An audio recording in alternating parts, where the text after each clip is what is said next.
Welcome, everybody, to our last session of the Rise of Tiamat. So the group has gone through this entire campaign. We just decided it's been about a year and a half since we started Dragon of Icespire Peak and then went over to a homebrew bottomless dungeon. And then the team finally got over to the Rise of Tiamat. And yes, we are in the final session of the campaign. Let us see if the players are able to pull out a happy ending for themselves on the Sword Coast, or if perhaps Tiamat and her cultists have another trick up their sleeve. So players, as usual, will do a quick recap of what occurred last time and then get underway. When we picked up last time, you guys were actually in the city of Waterdeep. You had recently arrived back there after having gone to Thay via magical means and having had some negotiations over there and gotten one more faction to assist the fighting forces against the Cult of the Dragon. Back in Waterdeep, you guys had meetings with the council. You spoke with them at length, and they essentially asked you, as far as like planning and so forth, how exactly to align the forces that were at the Sword Coast disposal against the forces that the cult are known to have.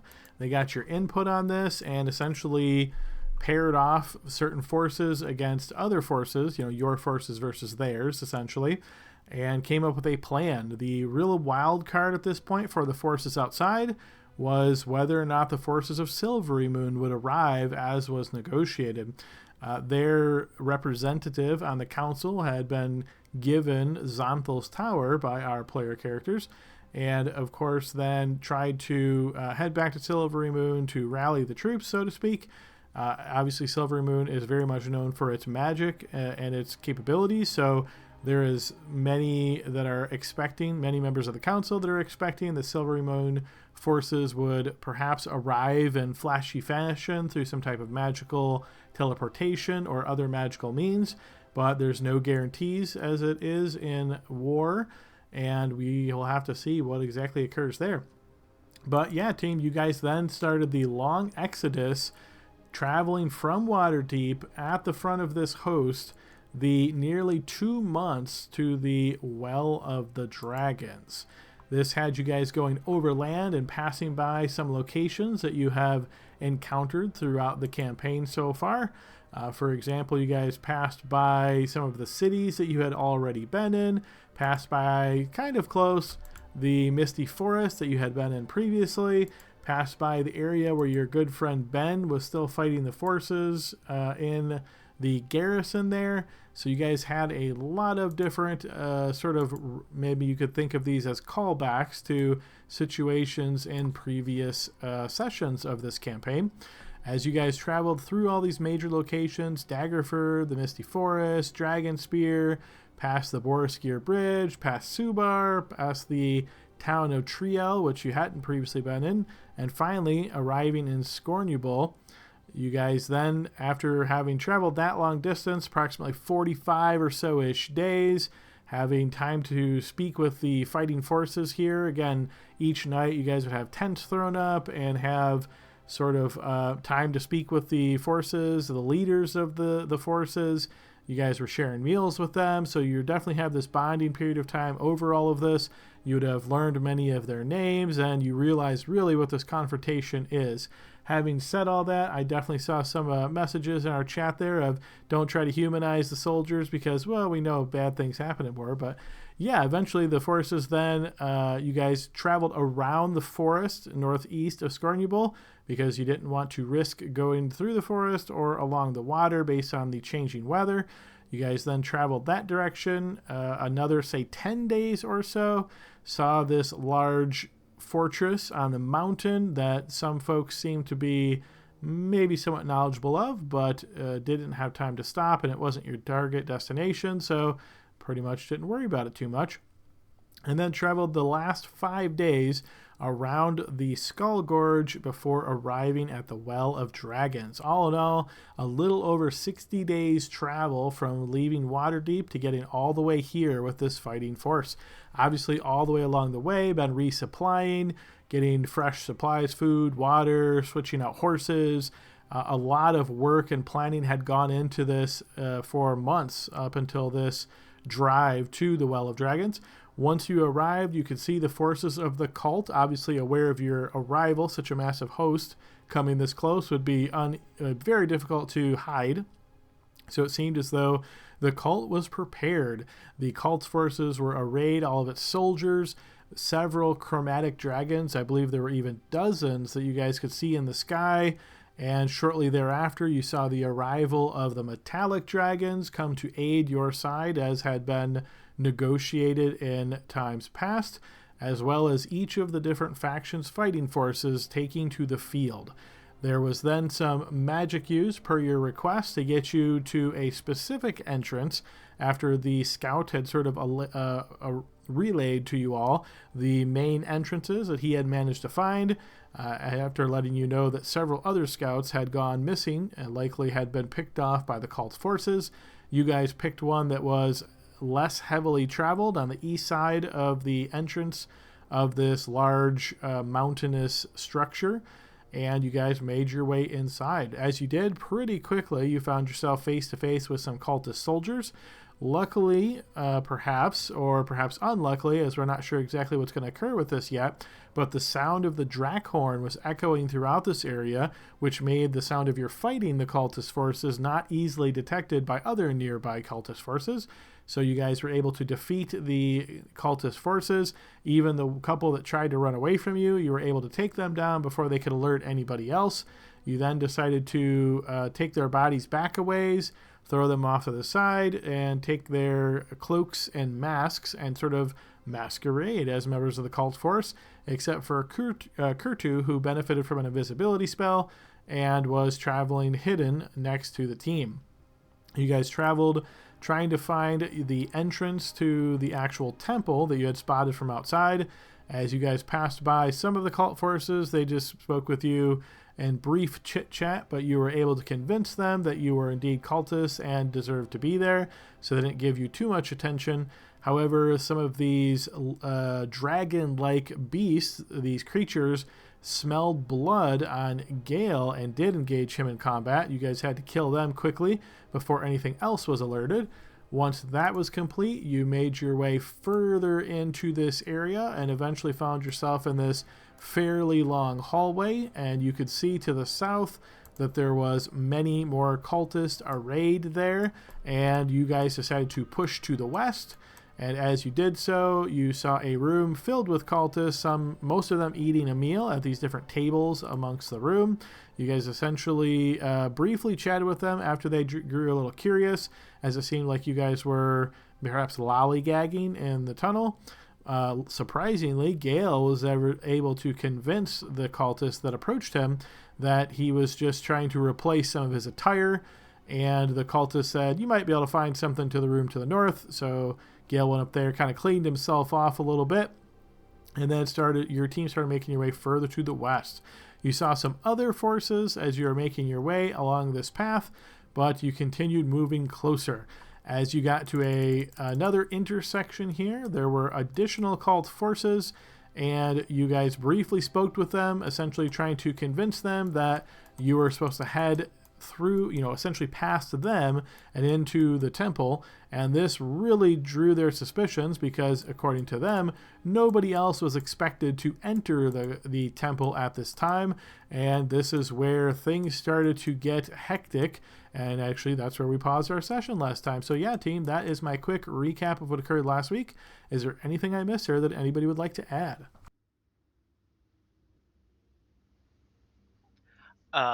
I'll add that after the negotiations, and I actually think it was during the negotiations I was handed my winged boots, if I remember correctly. But secondly, when we left the console, I sat down with Dahlia and talked to her for a minute and she was very busy moving her paperwork around and like planning a war, and I tried to insight that to see where her allegiance lies in that. And of course Gale, was just being Gale, wasn't able to determine if she's really on board or what. I'm just suspicious of it can't be a pure council and there's got to be a double agent in there. But that happened with Dahlia. She said everything was fine. I checked back in the morning, and everything seemed to be fine, and then we headed off to our travels. Indeed, yeah, go ahead and take inspiration, Gale. Dahlia did indeed look like she had been worked to the bone, very, very exhausted. She was super tired and had a hard time really focusing, and that was perhaps a little bit curious to Gale. But all in all, yeah, Gale wasn't able to determine that there was anything else other than being overworked afoot there. Good addition. Anybody else have anything to add? Okay, hearing nothing else then, let's get the team back over to where we left off, and we are right about to roll some initiative as the cult forces certainly are knowing, at least, that this is unusual and seem like they're getting ready to attack our player characters.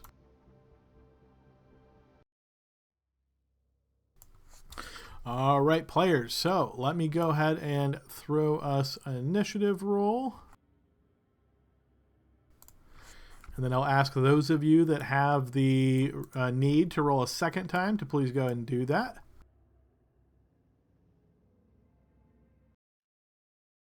Can you snap us to our? Yeah, I did. Did it not work for you? Oh, there we go. Thank you. Sure.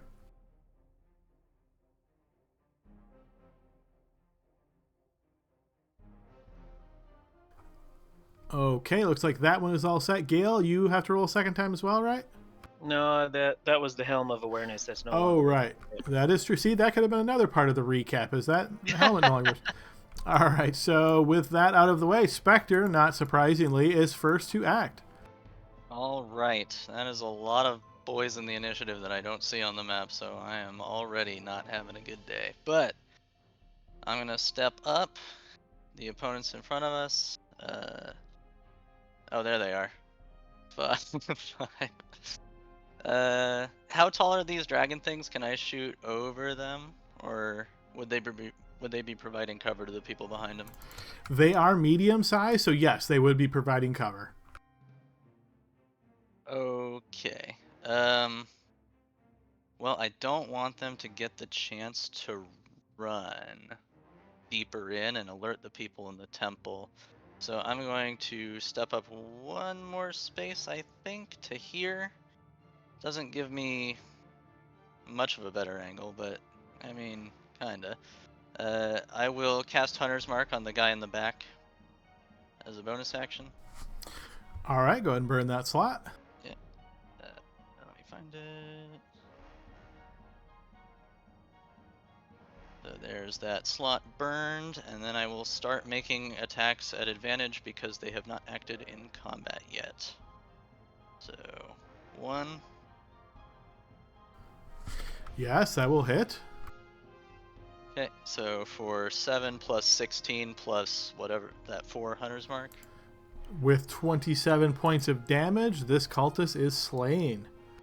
And remembering that they are stronger when they're standing side by side together, I'm going to try to eliminate the other guy who also looks like a weakling out here. So I'm going to turn my next 2 shots to this guy directly in front of me. Okay. So here's the first. 19. 19 will hit. For 14. And he will also be slain as the arrow punctures through his chest. And then I will fire the last shot at the... Is this the guy we were talking to, like the big important looking guy? Yes. A little bit more important looking, perhaps. Yeah, I will make the shot. 21. That will also hit. For 7. And he is wounded as the arrow hits him in the shoulder.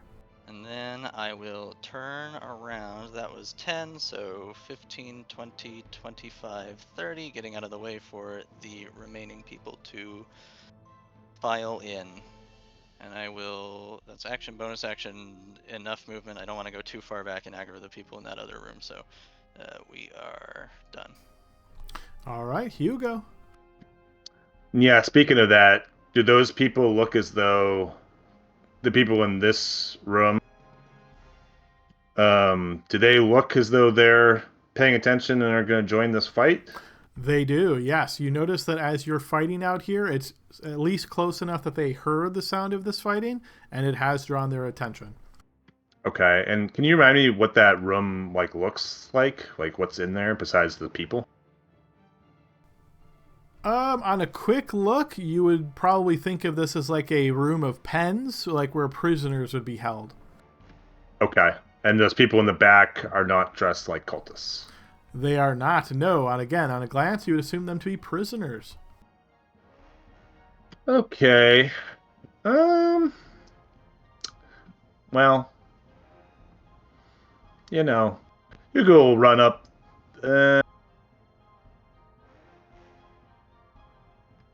Okay.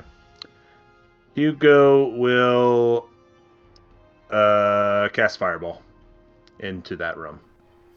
All right, yeah, feel free to go ahead and do that on Smart AoE, and let's see where you put it.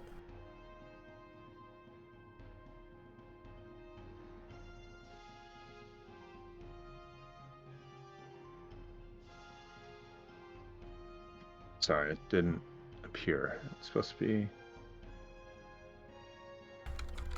And you had your token selected when you clicked it? I think... No, I didn't think my token was selected for some reason. Okay. A year and a half playing this. We'll go ahead and shrink that down for you. Oh, and heads up, it is giving me vision. Ah, okay, Like, yeah. like I can see the token's vision. I thought Yeah, we it's fixed giving that me before. vision, too. So let me fix that real quick. There was a reason why you did it last session. I don't remember why, but there was a reason why you activated it. It wouldn't have changed where I was going to put it anyways, because I was just going to try to get the edge of these guys, so not to kill any prisoners. Well, you have. You can shape it anyway, so it's not like it's gonna land on them. But if I couldn't see the other ones, true, I wouldn't have true. been able to shape it on them. But anyways. Yeah, that's true. Yeah. Yep, fair enough. So go ahead and do what you would have done without that knowledge, and I will try to fix that for the next time. Okay, I would have kept it here anyways, just to get the edge of that guy, and hope there's no other prisoners hiding behind the wall.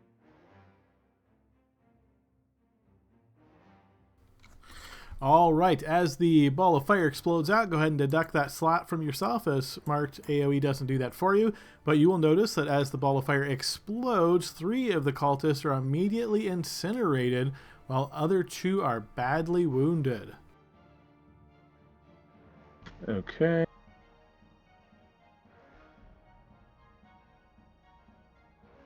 And I will immediately start moving in that direction so to block them from running if possible. So I'm going to move up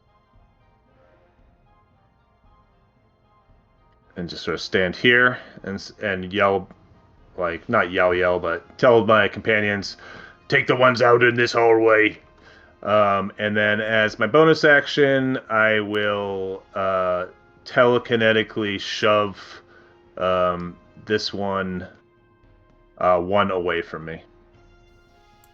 All right, yeah, go ahead and throw that check.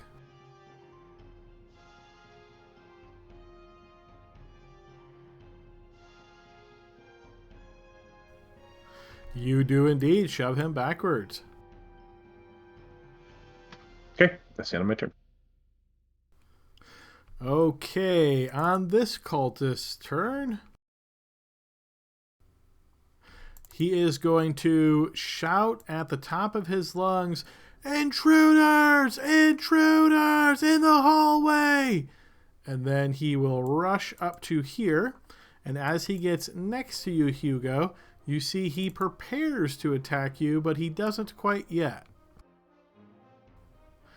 This one then rushes down to attack you from this side, and I'll need a defense roll. And I'm going to give a +2 flanking bonus to him, so -2 to your defense roll.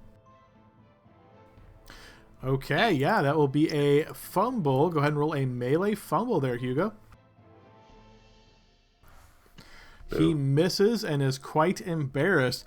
Now, in tandem, the one on the other side is going to also attack you, and he will take advantage of his special ability that allows him to attack you at advantage, so I'll need a defense roll at disadvantage and -2 for flank. This will be a critical hit. I'm going to use my inspiration. All right, still have inspiration from last time. Go ahead and burn that and re-roll.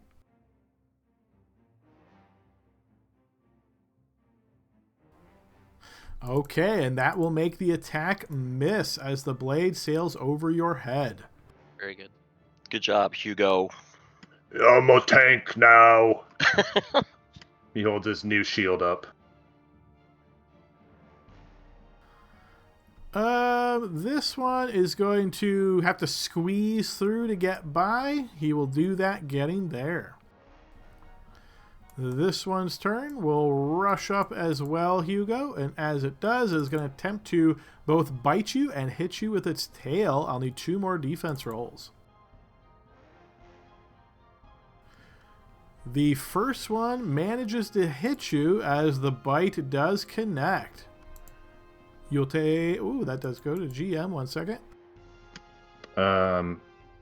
If he's going to hit me, I cast shield. Okay, go ahead and use your reaction to burn your shield slot.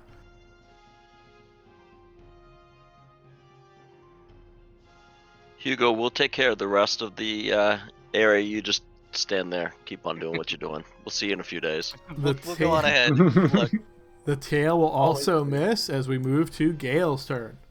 I'd be done in 1 turn. I'd just fireball right on top of myself. I will say to Spectre, watch out for the pipples behind us. yep. And then I will move up here, and I will attack the red one with the funny hat first. That will connect. And yes, your blade slices through him easily. Great. Now, is this squeezing if I go there? Right there, it's not, no. Fine, then I will go there. And then eliminate flank. This guy gets my second attack, please. Okay. Yes, he will be struck as well. And already badly wounded from the fire, he is also slain. Then I will move back here. I'm doing all kinds of fancy footwork. And then I will attack the dragon dog for my third attack. I think if you move to the left, you might... Oh, no, Hugo doesn't have a weapon in hand. That will also connect, and your blade extra effective, dealing 27 points of damage to the dragon dog, as you call it. Okay, I don't Wounding understand the creature. any other language, and that's pretty good for that turn. Okay, Harmony.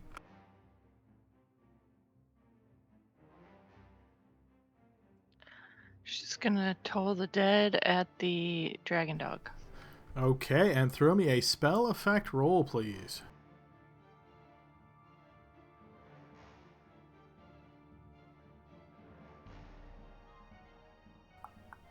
Indeed, the spell will affect the dragon dog as the necrotic energy rushes through it. No worries, wounding it badly.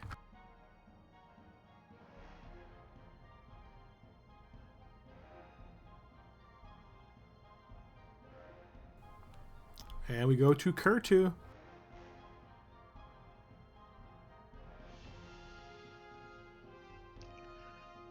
I'm going to go there. That's 5 movement.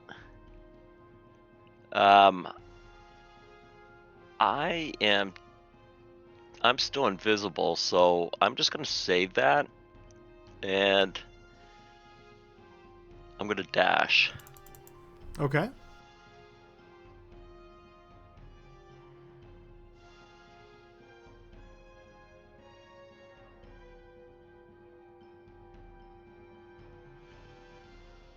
And I'm going to just end my turn right there. Okay, all right. So yes, as you get here and just briefly look around, it looks as though this is a luxuriously furnished area, and you can see various packed trunks nearby.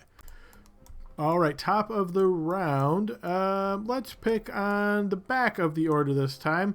Hugo, please roll me a d20, and we will take the inverse of your value, so you want to roll high. All right, yes, and Spectre, it is your turn. I was waiting for the before Spectre's turn, and I'm glad that worked out. Okay, so I am going to start moving 5. Did we establish? Have we seen the dog things attack at range, or have they always been like close to you? That's a good question. I wonder if anybody remembers that. I've Well, never I seen him well, I attack saw at this. I range. saw this guy run up to 5 feet. So Actually, I'm did gonna. they blow fire at one time? I don't remember. Yeah, one of No. them, it was either fire or acid or something like that, I think. Well, I think I have enough space here to skirt this anyway. So I'm gonna go 10, 15, 20, 25, 30. Do I have a clear shot on this douchebag from here? Looks like it. Because you can use a corner, yeah, you'd have a clear shot. Okay, I'm gonna move my hunter's mark to him, and then I'm going to make my shots. So here's the first. Yes, that will connect. For 9 plus 12 plus That 6. arrow catches him in the back and he drops to the ground. Holy shit. Okay, and then I'm gonna turn my other attack to the dog, which I believe is the last combatant that I can see from this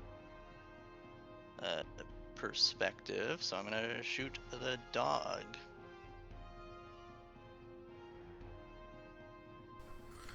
The dog is hit For 14. and nearly fatally wounded.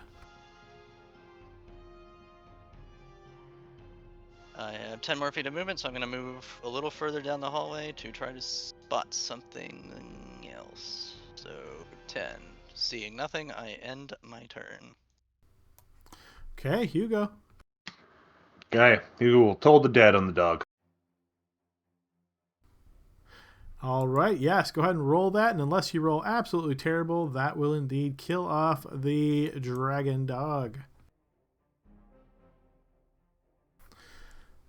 All right. It's doing the thing again. Yes, and I thought we fixed yours last time. It only usually We did, It yeah. usually only messes up after a level up, but hang on a sec.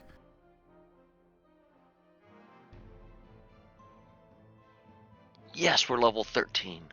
Can't wait to get a long rest. Nice. Yeah, every time I toll the dead, we level up. Yeah, that looks to me like it's set up properly. Let's do this. Maybe it's the front page part of it. Try it now.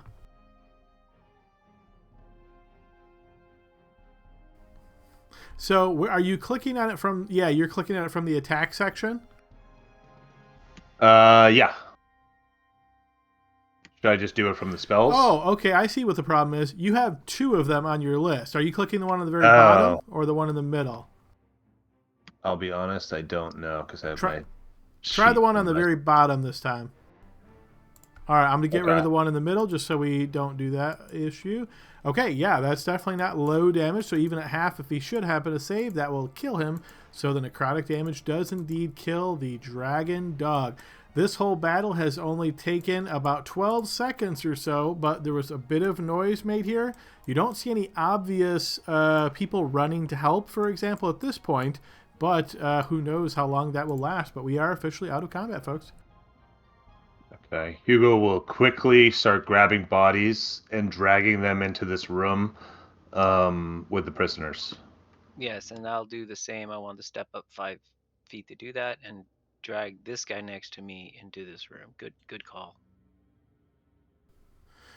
All right, so a few of you are taking time to start dragging the bodies into the room.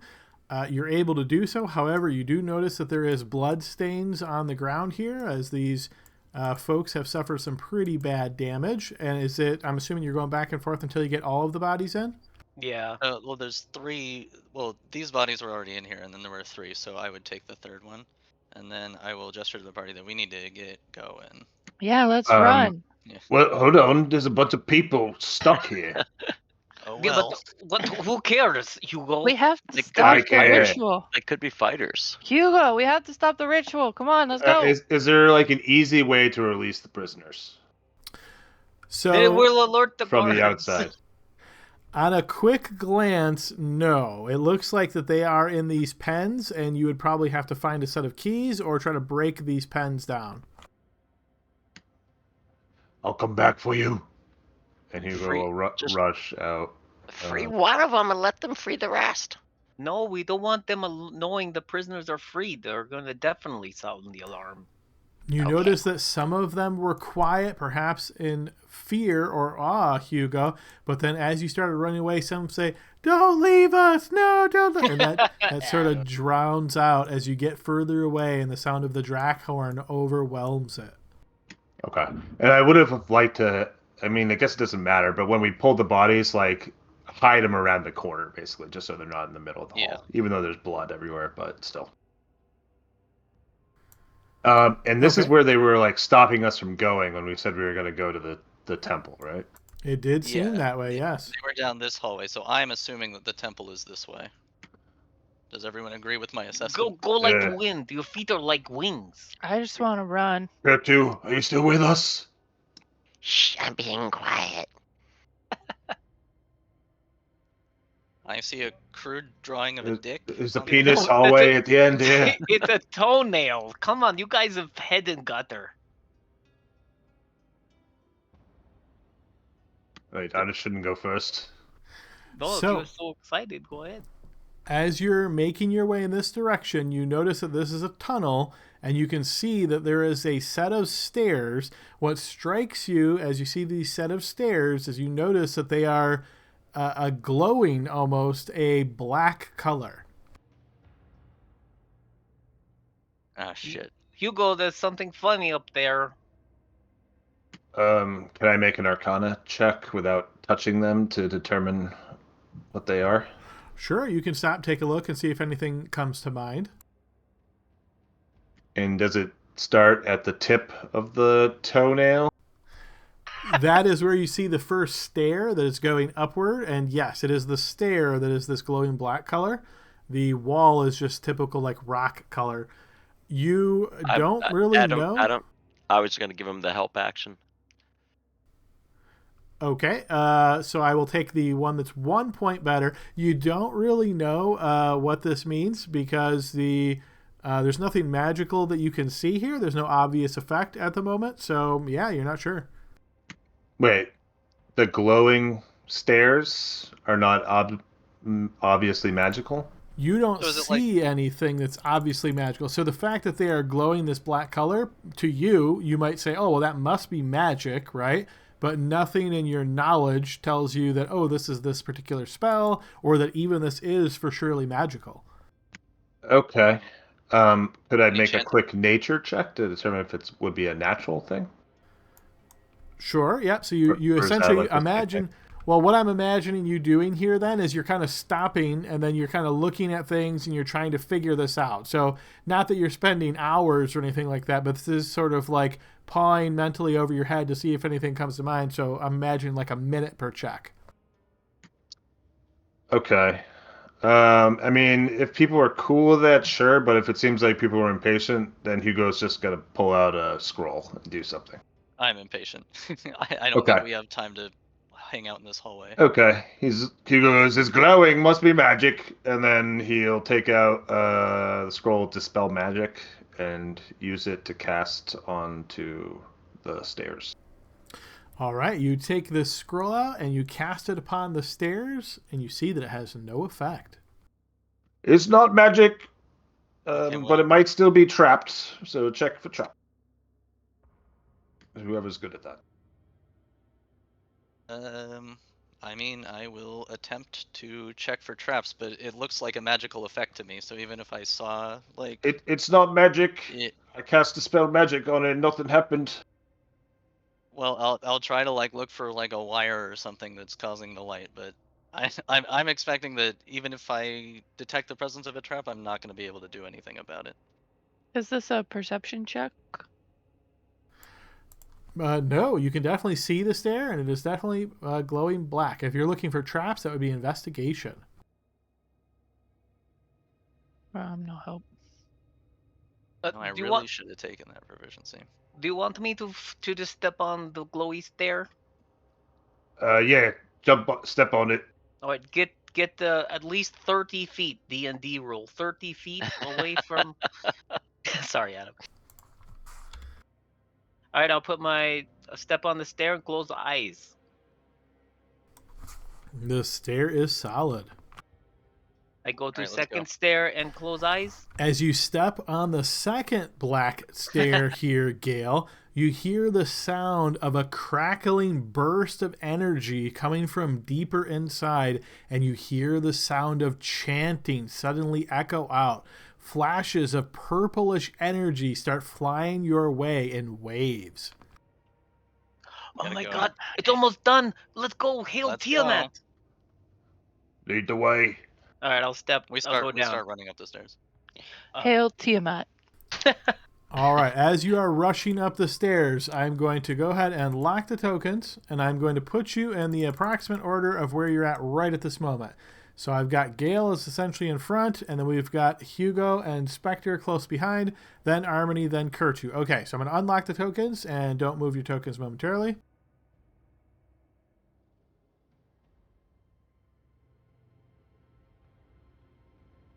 We're gonna get up there and Tiamat's already there. She's gonna be like, "Sup guys, what took you so long?" I have a feeling Tiamat doesn't talk like that, you know?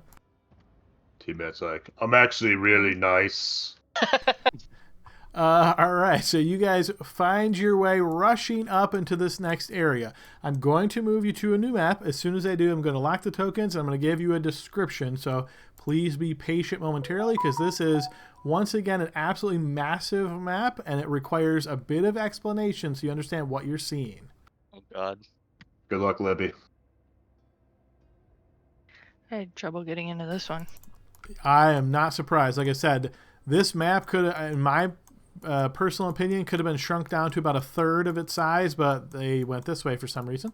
Okay, so what you're seeing here is the area that you are in at the moment. As you come up these stairs, the whole area is glowing black. You notice this black glow extends out quite far, maybe 90, 100 feet or so from you, out to like this direction. Then you notice it turns into more like an ashen gray. This whole area, the black glow, and across this, what you assume to be the Temple of Tiamat, you notice other glowing areas. So from where you're at right now, again, this is the black part that is glowing. Straight across from you all, at quite a range over here, you notice it is glowing in a white color. And over on this side, which you can just barely make out, you notice this side is glowing in a green color, and all the way up here, far to the north, again, you can just make out part of this is glowing blue. Blue. You cannot make out anything else. Obviously, you guys know what this represents because you've been fighting chromatic dragons this entire time. You don't have eyes right now on the... let's see, that would be the red area, but you presume it must be the one area that you cannot see yet, right? That seems logical. Next thing that I want to make sure to point out here is pretty close by you, you see a red wizard. He is currently chanting, and you notice this purplish energy is going from him far up into the sky, and this is a massive chapel. You notice that this figure here in the center is flying at 100 feet in the air. This purplish energy going from everywhere you see these purple lines, that is energy that's going up into the air at 100 feet, okay? Where you look at the tokens that are closer to you, notice this one doesn't have any icons on him. This is a red wizard who is on the ground. However, this red wizard, if you zoom in, you will notice that he does have two icons on him that say 50. He is flying at 50 feet in the air. So ground level, 50 feet in the air. All of this purplish energy is radiating to the center. As it does, it goes from the sky at 100 feet straight down to where you notice a slowly growing red circle in the middle of this room. It is bright, and you can see it has these runes that are sort of floating off of it that you can make out at least a little bit even at this distance.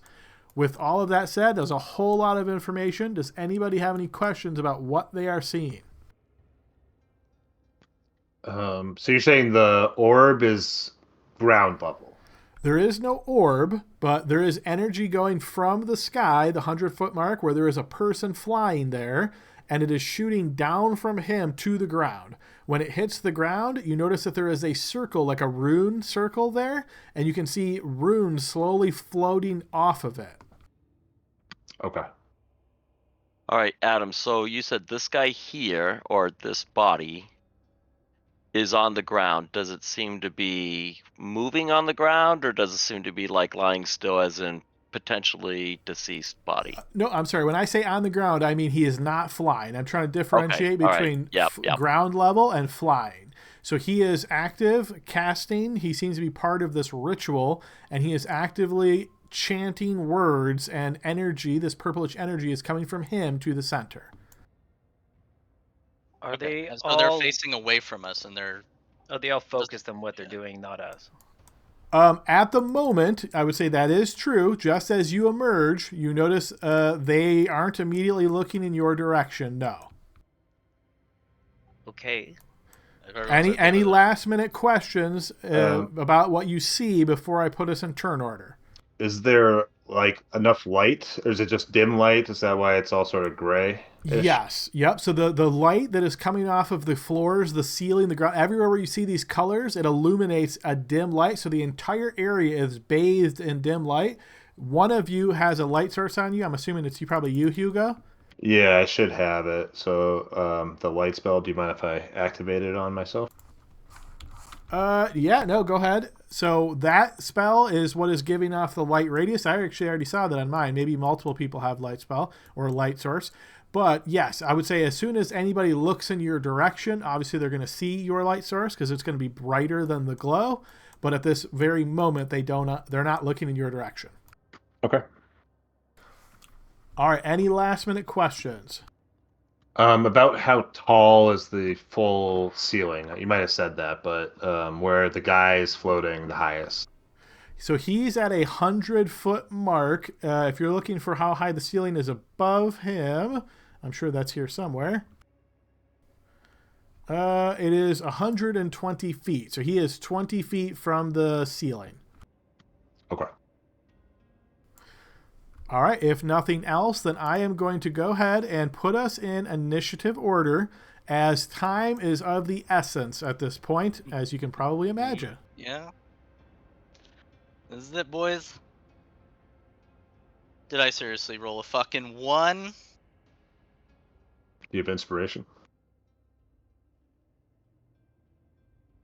I do, but I don't know if I want to roll it on. Can I roll inspiration on initiative? You can. Dude, you're I'm gonna- still Yeah. above most people. Oh, that's true. I am Yeah, above exactly. everyone, but yeah. It's not going to hurt you that bad, anyways. Yeah, I'll hold on to it.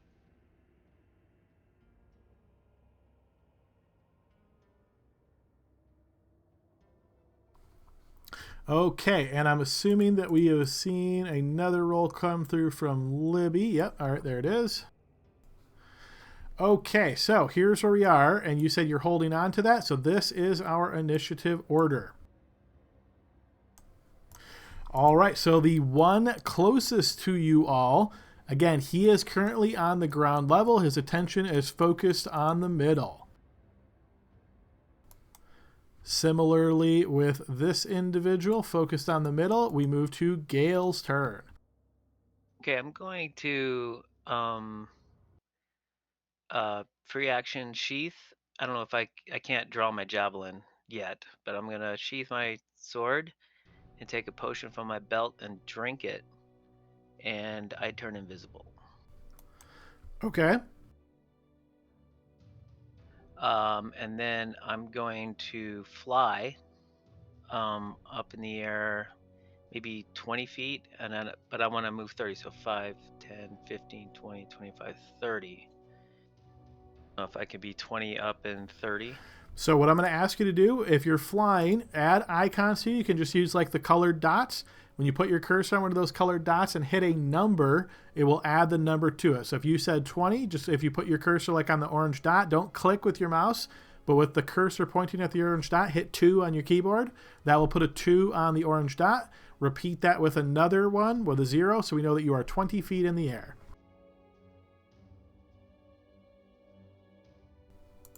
Did that track, Gail? I have an orange dot. You see that? How do I put 20 on there too?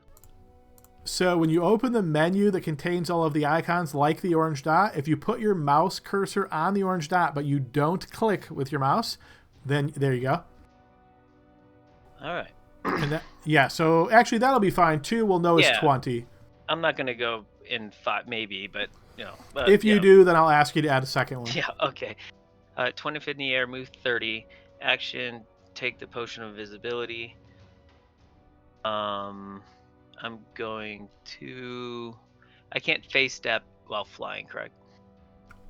Actually, I can anyway. I think you can. Mode. I'm in spring mode, so Would I have a different ability. Would that break your invisibility though, or no? I don't think it's not casting a spell. It's a. No, I don't. I would argue it wouldn't. But anyway, so that's my movement, action, bonus action. Nothing. I'm not going to action surge. I might in a minute. Okay, I'm gonna end my turn.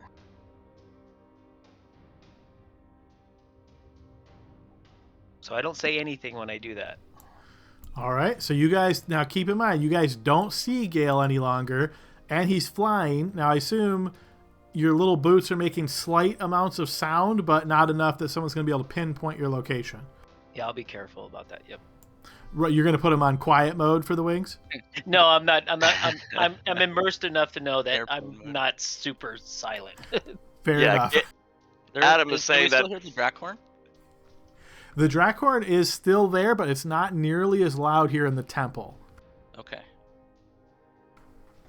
All right, Hugo, it is your turn. Okay.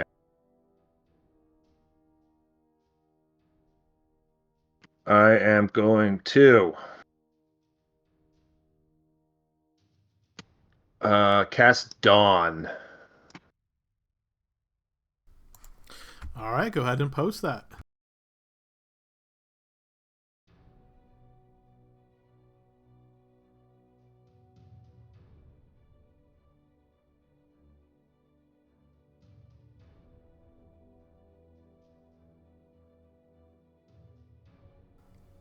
Okay, and where is it that you would like to cast that? I'm going to cast it on... I'm going to cast it on the flying... where the flying guy is. Okay, so... the closest one to me. So centered, so he's in the middle of it.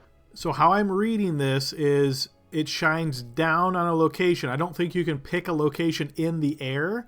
I think the concept is that it comes down to the ground and it hits everything up to 40 feet in a 30-foot radius.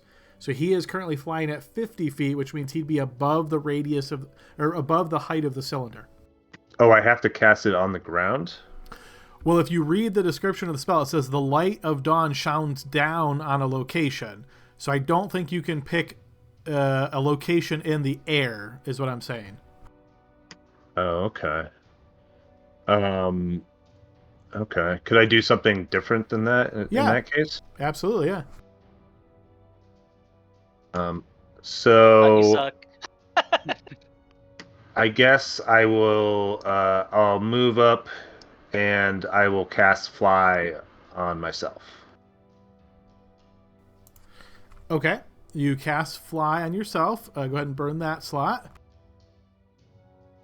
Oh, Adam, I missed this. Is the whole place is we can see with all the light and everything, I'm assuming. I probably shouldn't have assumed that. You should see the entire area that you have line of sight to, because the whole area is dimly lit by the glowing rock in all of the different areas of the temple. And why do we have a bright light sphere? Because in addition to the glowing light, Hugo has a light spell upon him. Oh. And I will fly. Let's see, I moved this much, so I got to go one back. But I'll fly 20 feet up. Or no, 15 feet up, sorry. So do you want me to put the 1-5 on the... Yes, please.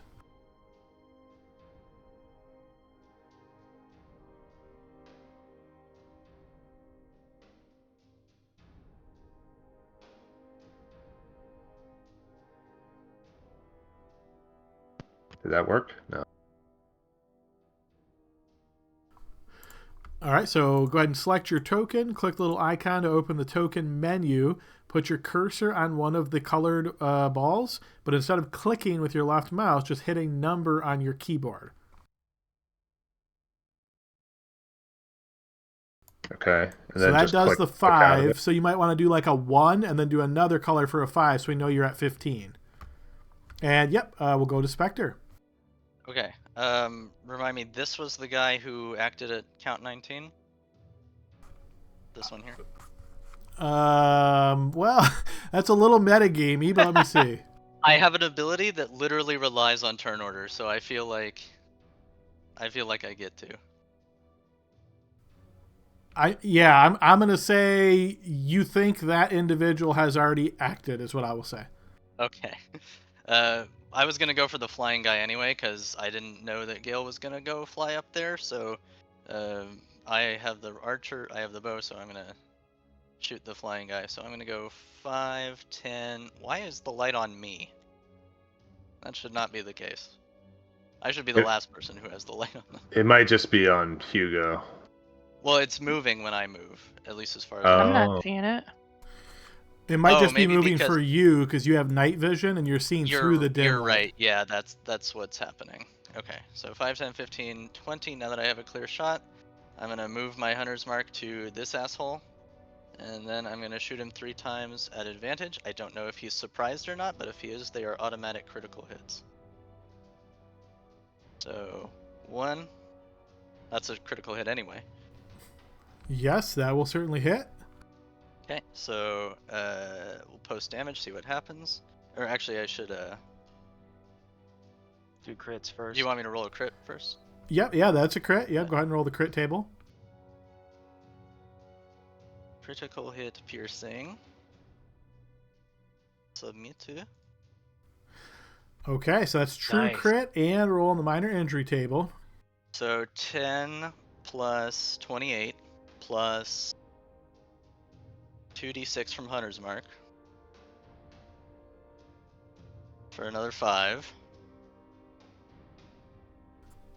All right, as your arrow strikes into him, he is going to be wounded. And again, because this is all happening within 6 seconds, is there anything else you're doing? Is he still alive? He, as far as you can tell, when you let your first arrow go. Well, I'll shoot him again because I don't trust. So I will go again. Where am I at? Where's my character sheet? The number 2. That will miss. I'm gonna go for the guarantee. I'm gonna shoot him the 3rd time. Okay. You say guarantee, but you missed. I don't know. Shut up, Bill. There you That go. certainly hits. All right, yes, that will. I'll go ahead and post damage. So 12 plus the d6 from Hunter's Mark plus the d8 from Dread Ambusher or Assassin or whichever one it fucking comes from. All right, so as the Another first 18. arrow punctures him, you notice he begins to plummet out. Your second and third arrows are already taking flight as this happens. The second arrow misses. You then adjust for him falling. Third arrow hits, and he is dead before he hits the ground, but even more dead then. Perfect. What happens to the purple line coming from him? Anything? It is dissipated. Okay, that's what we gotta do, boys. We gotta take him out. So that was 5, 10, 15, 20, 25, 30, 35, 40, 45, 50. This light source is definitely centered on me, I think. How big is the radius of light? I mean, I don't see it off you. I don't see it on you. Right. So Same. remember, Maybe you're seeing to your that's limit of 60 that's feet. my dark vision then. It is, Okay. yes. Yeah. Okay. That's what I Okay. was. That's But- what I fell for. But too. honestly, Yeah. it's not going to matter because everywhere in this entire place is at least at least dimly lit. I understand. All right. Before that mage's turn.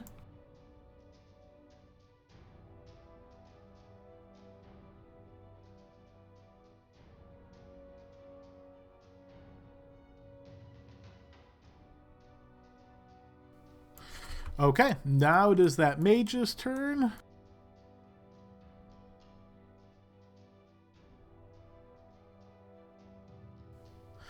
And since it was just Spectre that took that one out, Spectre, roll me a d20. Again, we're going to take the inverse, so you want high. It's higher than not. It's higher than 4. Okay, so from where you're at, you can see far to the north, the mage that is there seems to have noticed your arrival, whether it's the light source, the dying mage that was flying at his height that just fell down and smacked into the ground. Hard to say, but he definitely seems to be aware of your presence, and he will fly closer.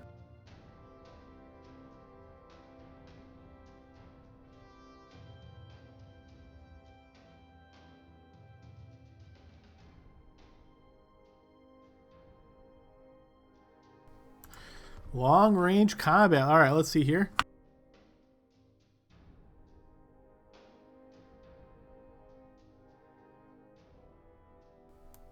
Okay, then he will fly a bit closer. And as he does so, you see he is pointing in your direction. Once he ends his turn, you notice the purple line fades from him. That's good.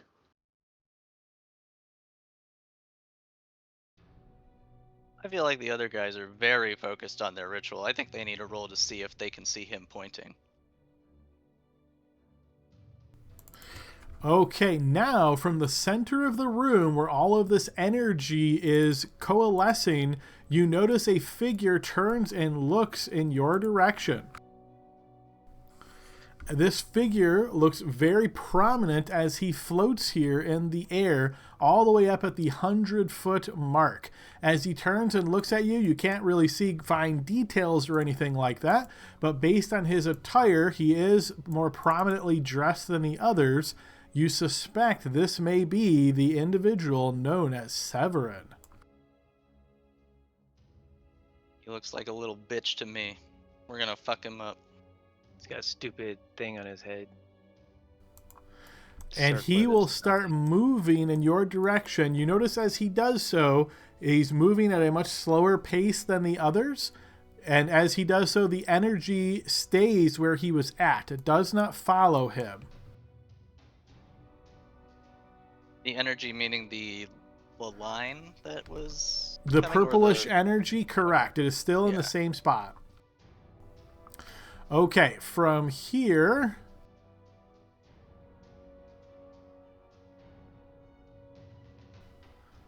Okay, he will get to there, move a bit further to there.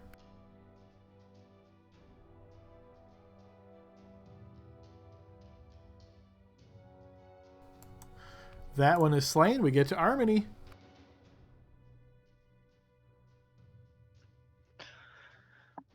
Okay. All right, Army's gonna run out.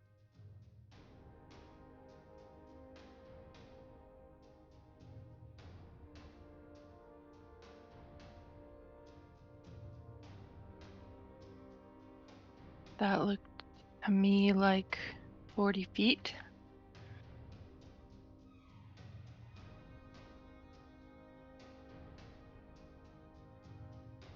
And she's going to cast. Yeah, let me measure it one more.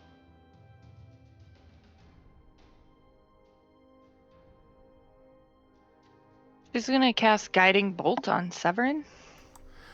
Okay. Ooh, very good. Yeah, that will certainly connect. Go ahead and roll a Radiant crit. Nice. Power of God descends and explodes him instantly. Go And then he hits Eric. on the Fuck table. Tiamat. We really like Eric. I'm going to say, we don't see many Radiant crits because this could be a fun one on the chart. Nice. Very good. A lot of Holy words. I don't shit. know what it says Yes. yet, but a lot of words. It says frightened. Frightened. All right, so this is a true crit, so go ahead and click on Guiding Bolt there so that it posts the damage. We'll take that damage, then we're going to have you roll on the minor injury chart. And yes, we will see if he is subject to fear. He is not, so he will be immune to the frightened effect, but he will take twice that damage, and he will take that minor injury, which could be pretty significant. Minor injury is he drops his spellcasting focus and can't pick it up again because his hand gets blown off. The Easy. radiant energy strikes into him, wounding him. Is that taking Blessed Strikes into account? I don't think it is. Blessed Strikes only works on cantrips. Oh, that's dumb. Okay. I'm not used to attacking people. I was like, what? What are you doing? But yeah, Um, also with the guiding bolt, you get the other effect too. Yeah, there's an advantage for the next person who goes for him.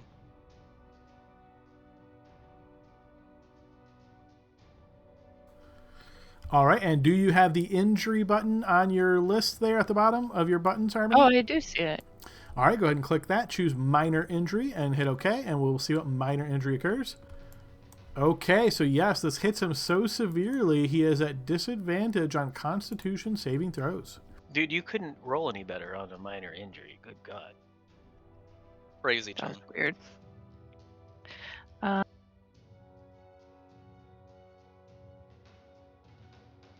Okay, I think that'll do it for me. All right, after your turn, but before the next turn,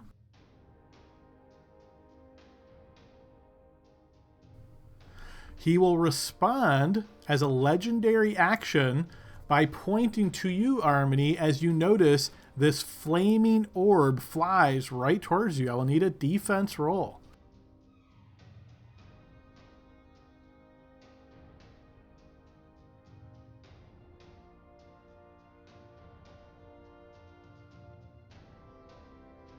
Hold on, it's having trouble allowing me to select my token. Just a second. All right.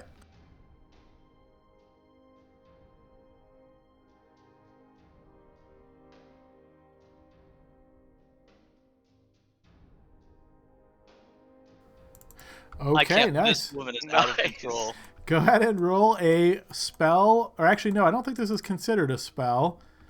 Go ahead and yeah, this is going to be a weird one. Give me, I guess, a ranged fumble. He drops his ball. It's so his balls drop. What? Okay, so first roll against you next round. Okay, so not this round, but next round. So I'll add another down arrow for him. Wow. So guiding bolt, and then everyone has advantage. But only on the first attack roll. That is the case. Yes. All right, this guy's turn.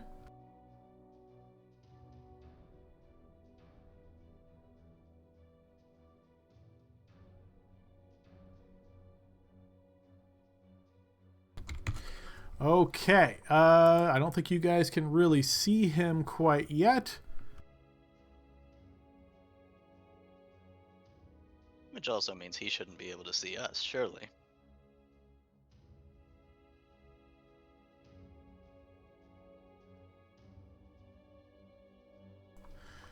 Okay, that is his turn. Kurtu. All right. Shoot, I'm still invisible, but I'm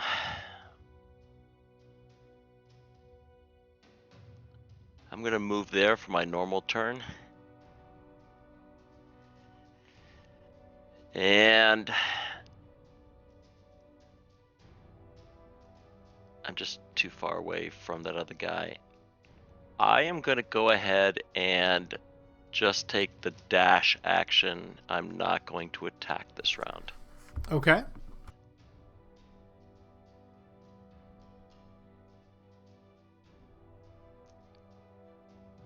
I'm going to do that, and I'm going to end my turn. Okay, as you end your turn, we move to round 2, and we see the energy that is coming from these individuals that is cycling into the middle here continues, and we notice the circle on the ground grows larger.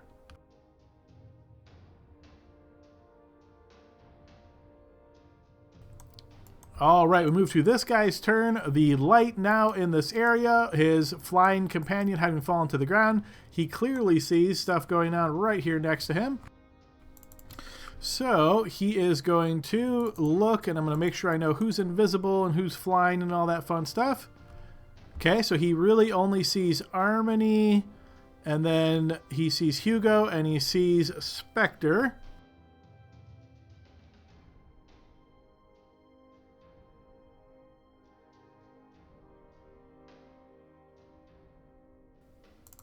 Okay, so he is going to move to here. You'll notice as he does, the purple line goes away. He will then cast a spell. Counterspell. Great time to counterspell, yes. All right, Yeah. what level counter spell would you like to use, Hugo? I guess I'll do 4th. Okay, give me a... All right, so I need you first to roll a d20 and do the inverse. So again, you want high.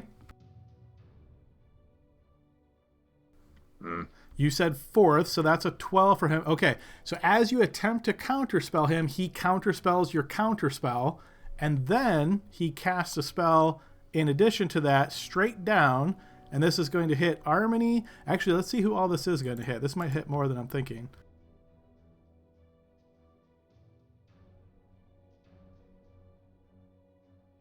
Gale's up in the air, too. Yes, but only 20 feet in the air, right? Damn.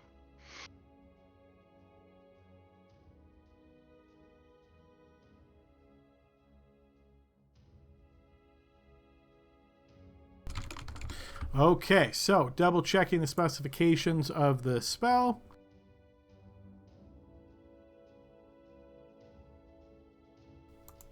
Just doing some quick math here. Yeah, this is going to hit everybody but Kurtu. So I will need the 4 of you to give me Constitution saving throws. If it's elemental, I'll absorb elements, but I need to know. It is elemental? Yes, you are being hit by cold energy. Yep, I am burning it.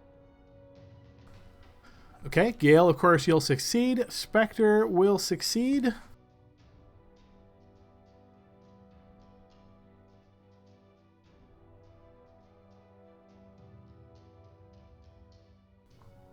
Armony will succeed, and Hugo will succeed. So you will all succeed, and we're going to go ahead and do damage here. So we'll just start from top. So Gale, you will take 17 points of cold damage.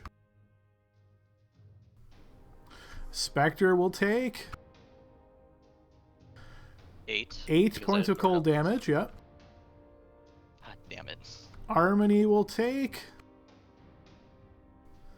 22 points of cold damage. Does absorb elements help? Oh, never mind. Yeah. And Hugo will take 19 points of cold damage.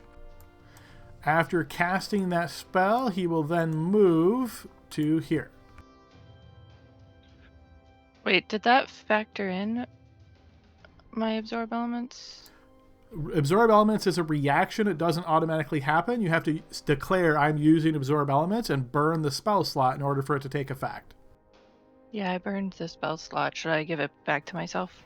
No, if you meant to, okay, yeah, if you did, I guess I was expecting you to say it, but if you just posted it to use it, that's fine. So that would take your cold, what did we say you had? Was it 22? 22. So you're down to 11 cold then.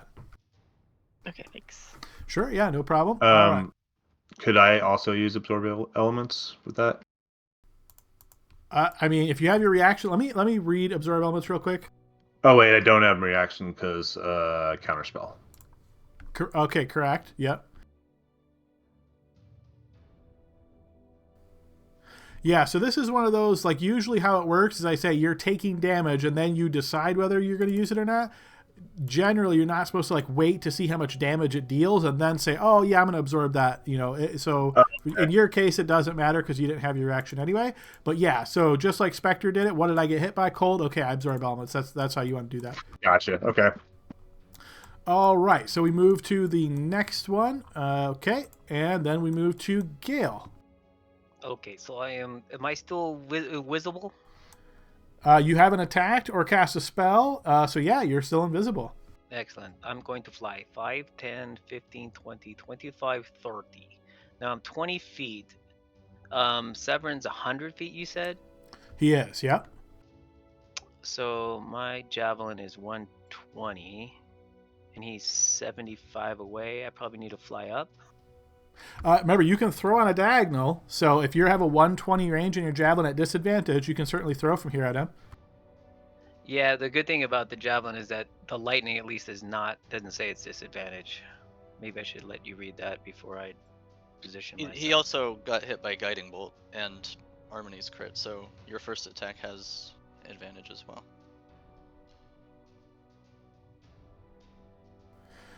Okay, so when you entered here, did you come with the javelin in hand?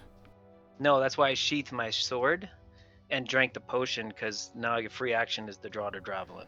Okay, so you're interacting with interact with object to draw the javelin, and then you're going to throw out, say, the command word. Okay, that will work, and you're aiming at him. Yeah, so 120. I mean, if you think the math is good, I could fly higher. I don't mind being higher, so... I mean, you can, but no, you're not going to need it for to be able to target him. Well, I'm gonna go up to 40, so I'm gonna change this to 4. Okay. All right, so yeah, you make a ranged weapon attack. The target takes from the javelin plus... All right, so there's nobody in the line, so we don't have to worry about that. So it's basically just this last part. So you're at disadvantage because of range, advantage because of guiding bolt. So you're making just a standard javelin attack. Okay, and I'm sure that's going to hit.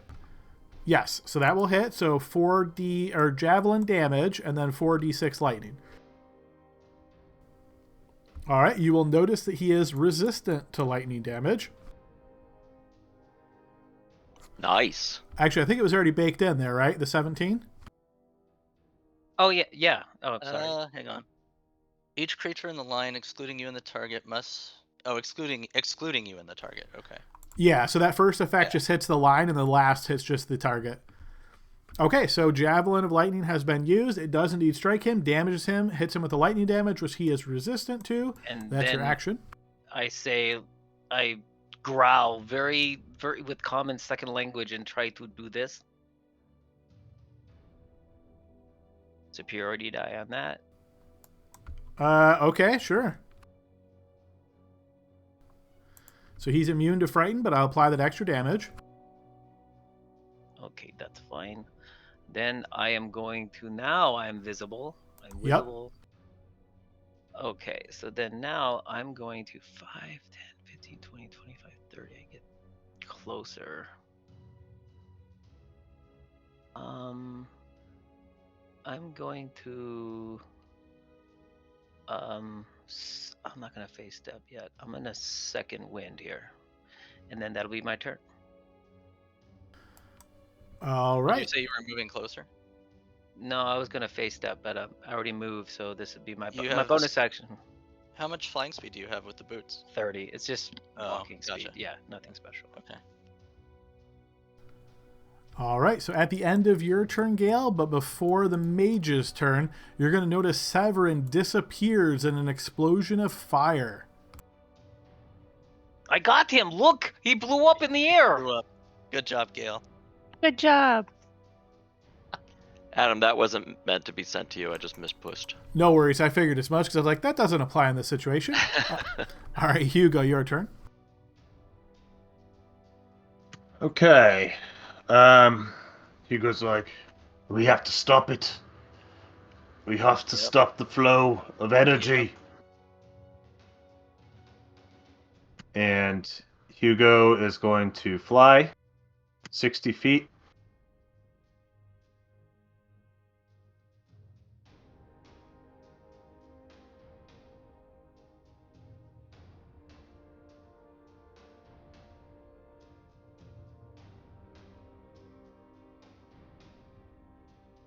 And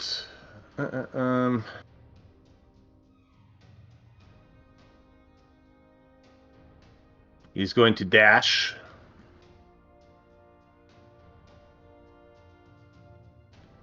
Fly another 60 feet.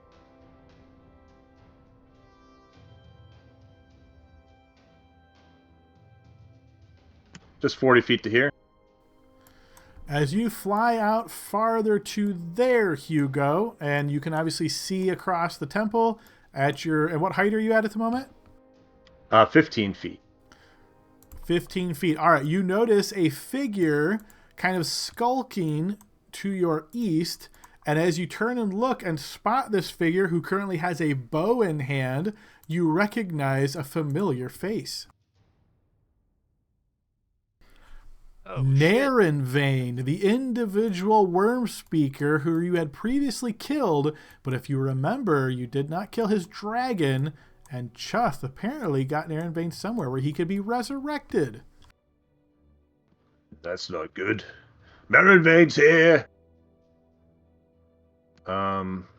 And Hugo will move here. I'm going to action surge. Okay. Let me burn that.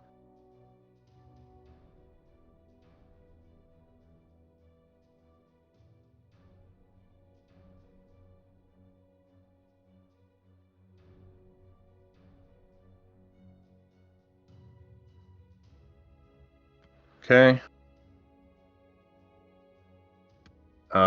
And then he's going to cast a wall of force in a dome around the runes. Okay, go ahead and post Wall of Force.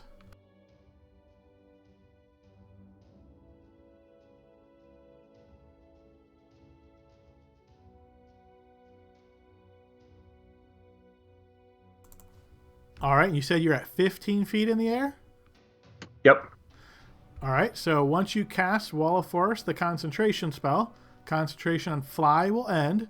You will fall 15 feet to the ground and just smack yourself into the pavement. Go ahead and roll a d6. Damn. You will take 4 points of damage. Give me a constant concentration check, please. So just Constitution saving throw. This will be so anticlimactic if I fail this. All right, you managed to maintain concentration on Wall of Force, and you said you want to do it a dome around the runes. Yes. Okay, so let me see if I can get just a dome image real quick. All of that sounds very interesting, except for the except for the fall, right? Yeah. It's like a buzz It's lightyear hysterical. falling with style. Hugo realizes at the last moment, oh shit, this one I need to think about. That's what happens when I'm part fighter. So hopefully it'll prevent the spell energy from going through. I don't know. Hey, it's a good try, regardless on if it works or not.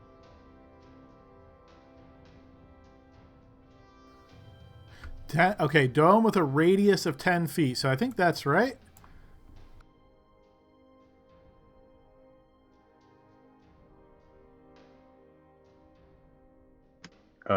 And Hugo still has. Well, actually, now that he's not flying, I guess his speed is. Does he have any of the leftover speed from flying, or no? Nope. If you've used more than 30, your fly speed's gone. You don't have any extra speed left. Okay. All right. That's the end of his turn. He did all he could. Okay, Spectre's turn. All right. Well, seeing Severin disappear and not wanting to blindly run into this room, not knowing what's around the corner, I am just going to stay put, and I lost Hunter's Mark, so I will just bonus action steady aim to gain advantage on this guy who's still in the air, right? Nope, he was never in the air. He's on the ground. Oh, right. Well, either way, I'm gonna steady aim and shoot at him. Okay. I can't reach any of the others. So Yes, that will hit. For 19. That will wound him. Shooting again.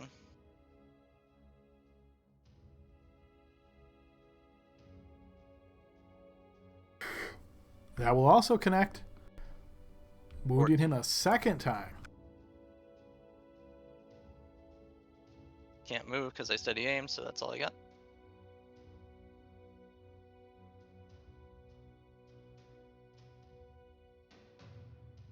I'm also not seeing enemy health bars. Is that on purpose? Not for most of them. Just give me a moment.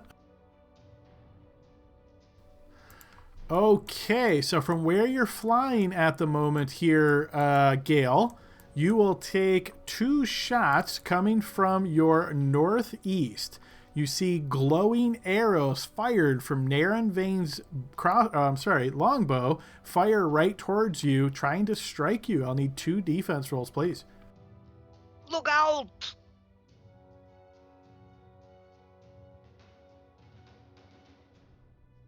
Not the best. I've done better. Both of these will connect against you. You will take 2 force damage and 6 poison damage from the first. 10 force, 13 poison from the second. And your max HP goes down by 23. So that will be a total of 23 plus 8, 31 points of damage to Gale. All right, we move now to this one's turn.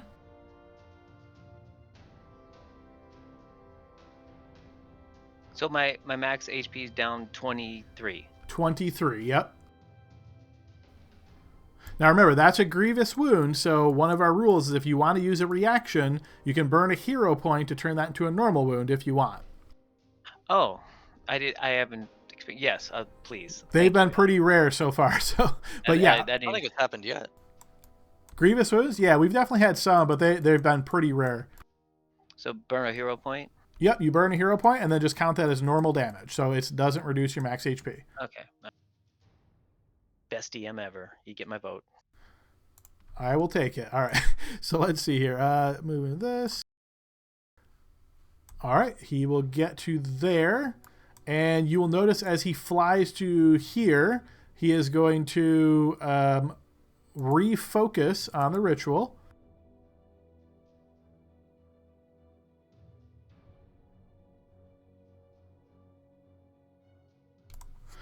And you will see that energy starts being supplied to the middle.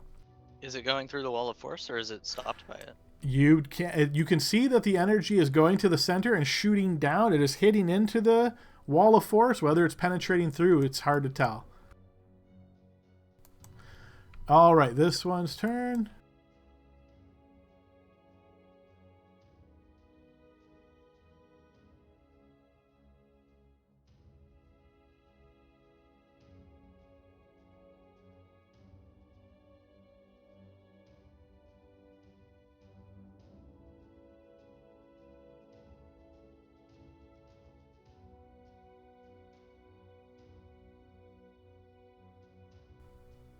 All right, Armony's turn.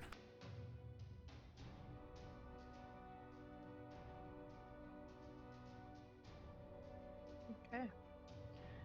Just gonna move.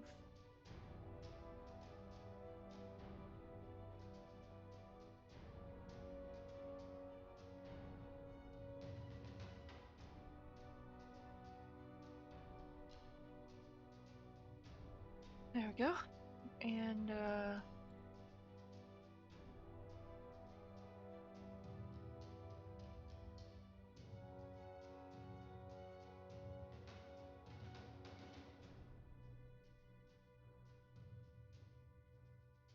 Thunderwave that guy. Okay, spell effect roll, please.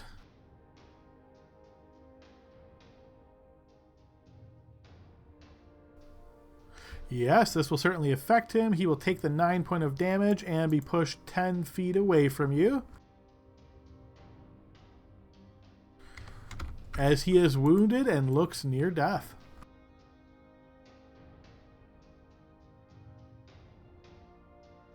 And I think that's all I can do.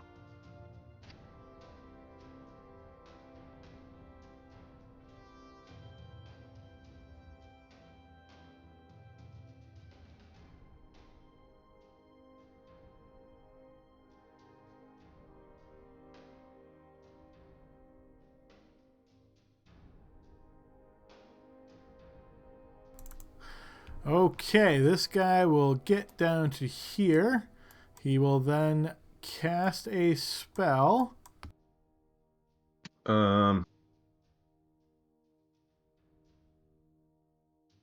I think you have to be 60 feet, right? So For I'm out of counter range. spell, yep. Yeah.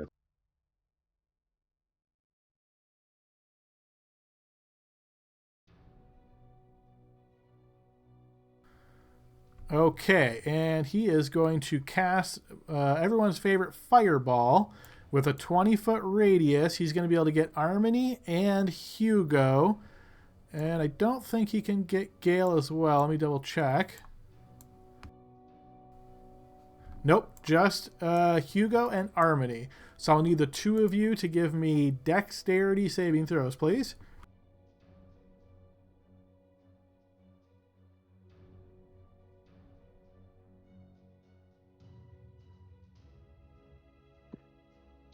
And if I do a hero point, that will...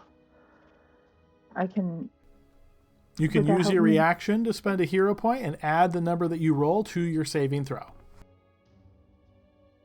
Alright, let's do that. All right, go ahead and burn your hero point.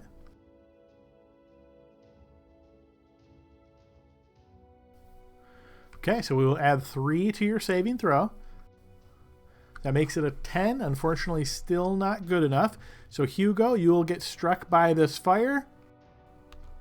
You will take 30 points of fire damage. I'm gonna, Go. I got um, 18. I'm sorry, I didn't do absorb elements for you told me the damage because I wasn't sure if I was gonna do it. I gave you a delay. I was waiting for you to say something. So unfortunately, 30 points of damage. So let's see. Harmony also failed the save. So that'll be 23 points of fire damage. Okay, and let's see. Who just failed that concentration check? That's the wall force, so it's Okay. gone. All right, so the wall of force dissipates. If it's a 14, how to dissipate? He took 30 damage, so the DC was 15. Oh, okay. Yeah. All right, that is his turn. We move to Kurtu. All right. Kind of hate to do this, but needs to be done. Guy's still alive, yeah. And he's next. Yeah, no. I'm going to go ahead and magic missile him, finish him off. All right, and as you just cast any first level magic missile?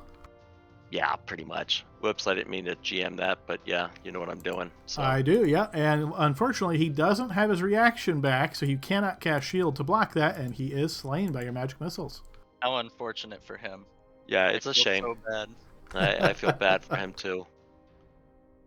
Actually, I think that's 5. I'm going to just move up one more to the wall. All right, that'll end my turn. And of course, you are now visible. All right, top Yeah, but I'm of the round. small, Adam. I'm small, so it's almost like being invisible to tall people. It's Yeah, sure, Yeah, sure, yeah. throwing it out there. It's a new thing. Okay, Gale's turn. Did anything happen to the portal? Did it grow or did it not? Visibly, you don't see it growing by enough that I'm going to change its size on the map, but yes, it does seem to be growing. Damn it. Okay, so I'm going to fly 5, 10, 15, 20, 25, 30. Then I'm going to action drink my potion of invulnerability. That's Okay. my 2 potions on my belt. And then I'm going to face. No, I can't. I'm in spring. I keep thinking I'm not in spring. I'm in spring. Okay. Well, can you not face that? I mean, you should be able to face up in all of them, can't No, you? so no. Spring is I could touch somebody and I teleport them.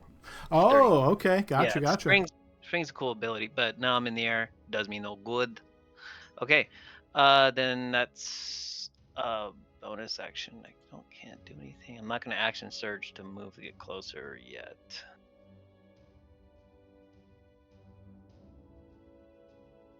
That was my action and drink potion and movement, so that's it.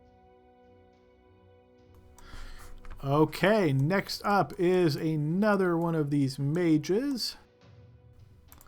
Hugo, your turn. Currently on the ground, prone, having gotten burnt and hit. What would you like to do?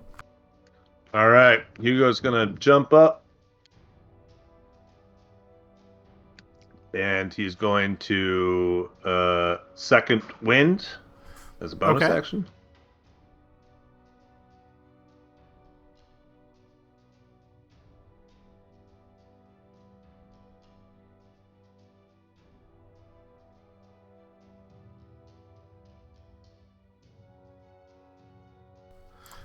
Nice roll. And then he's going to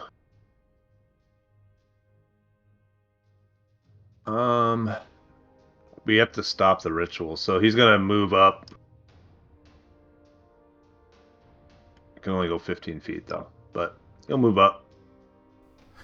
And All right, once you get to here, Hugo, now that you're within 60 feet of the individual to your north, you can see a faintly shimmering barrier seems to surround him. Okay.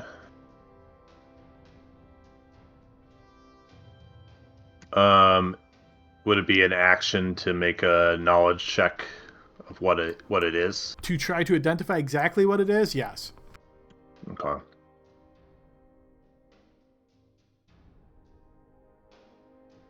Yeah, why not? He will cast a spell magic on that guy. Okay, sure. Go ahead and burn that slot.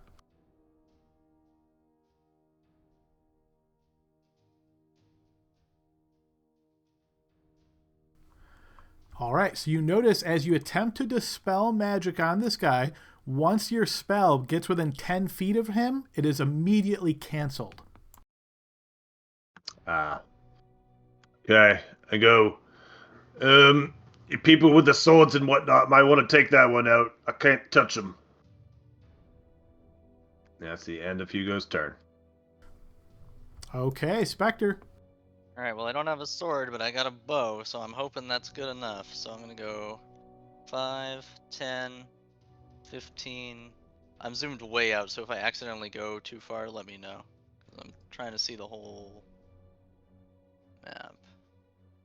I think I have to go one more to be within 150. Is that correct? That looks right to me. Okay. Sorry, I'm super zoomed out. I know, So this now map that is massive. So now that I am within 150, and if I'm not, I move to become so. I think I need to go one more actually, by the look of it. I go one more, and then I will use my bonus action. He said, I saw that the magic didn't affect him, so I guess I won't try Hunter's marking him. In that case, I will just shoot twice and see if this gets through his little barrier. 1. That will connect.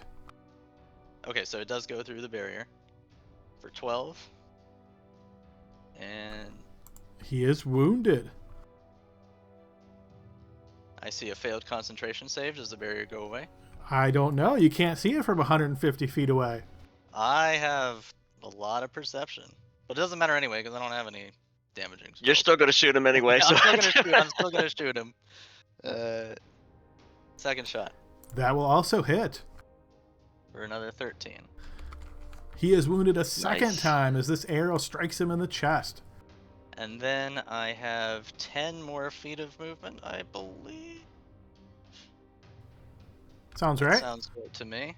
So I am going to not stand in a big line in case a lightning bolt or something comes this way. So I'm going to go 5, 10. And that is the end of my turn. Hugo, you notice as that first arrow from Spectre struck into this wizard, the shimmering barrier fades. You're mine now.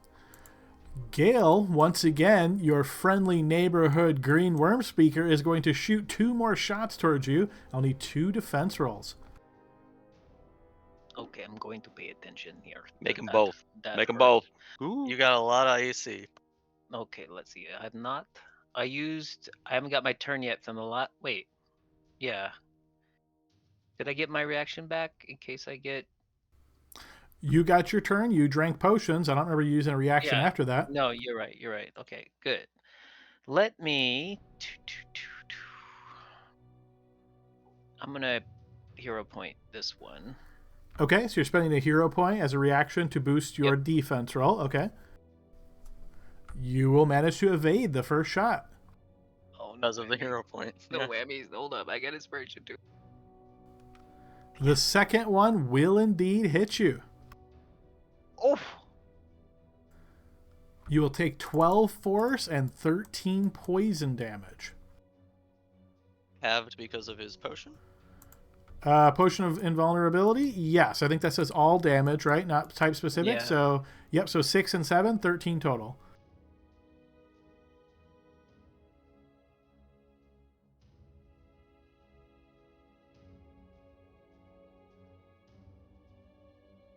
Spectre, there's someone shooting at me. Yeah, I can see it.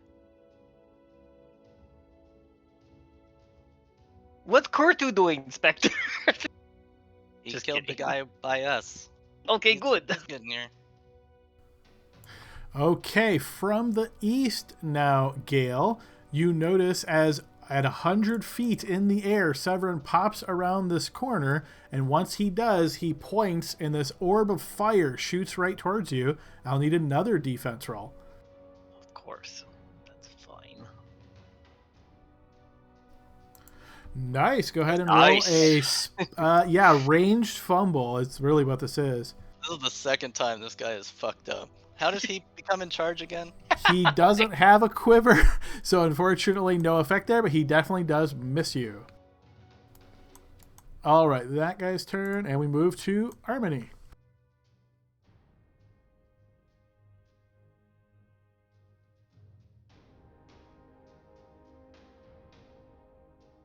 Okay.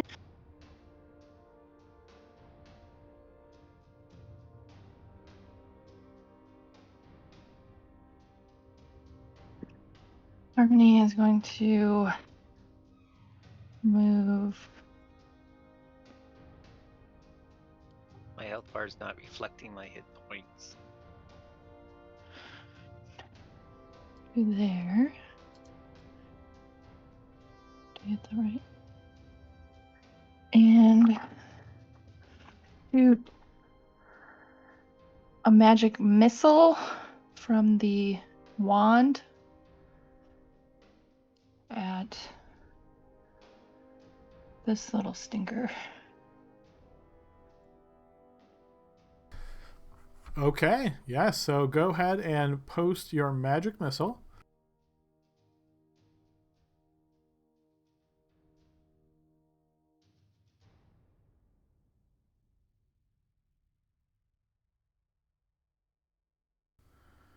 Okay, so the 3 missiles will it looks like that's using your spell slot, so give yourself that slot back, because you said this came out of the wand, correct?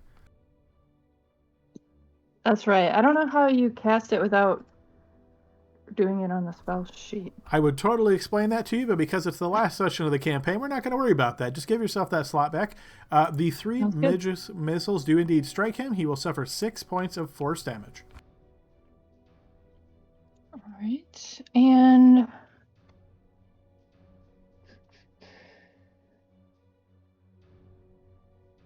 oh, the other thing was, shoot, I forgot to ask this first. What is applying frost lotion? Is that an action? I believe it is. Let me get the text of that. I can share what you shared last time. It should be in there, yeah. It was pretty short. Ah, okay, I just yes. wasn't- So if it Sure, doesn't but they can specify, interact with object. nope. So if it doesn't specify, this is what's called a use an item action. So yes, it would be an action. Okay. Well, it won't be more than a minute to my next turn, so thank you.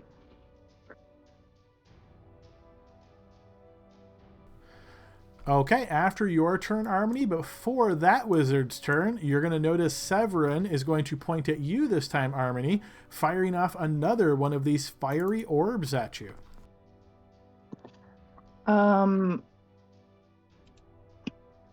Let's do absorb elements, I guess. You don't have to decide that until you're actually hit. So first, go ahead and give me your defense roll. Okay.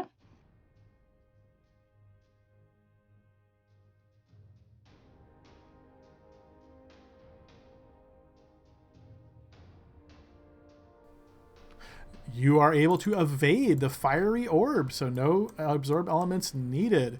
All right, we go back to the wizard to the top here. He is going to cast a spell. Counterspell. All right, which level would you like to use? Level 3. Okay, you go ahead and burn that slot. As you attempt to counterspell him, he will use his reaction to counterspell your counterspell, which cancels your counterspell, and his primary spell goes off. Good gravy. With that, he vanishes from sight. Kurtu, your turn. Good job, man. You're making him use up his spell slots. That's awesome. Yeah. He has more than me, I'm sure. All right, Adam. That's my full movement. I want to try to see if I have 120. Nope.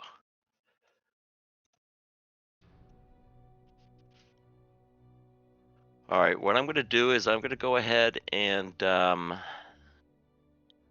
that's there. So then I'm going to go ahead and use my action to move again. Okay, action to dash. I like these the new things, but they're just sometimes they're wonky on me. I'm trying not to line anymore. It is definitely user error.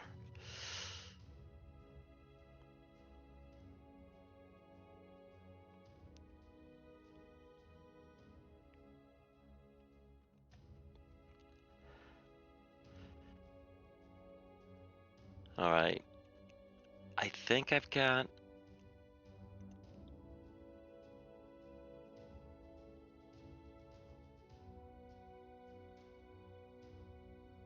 All right, I'm gonna go ahead and firebolt him, Adam, because I'm in within 120, and I have 2 more.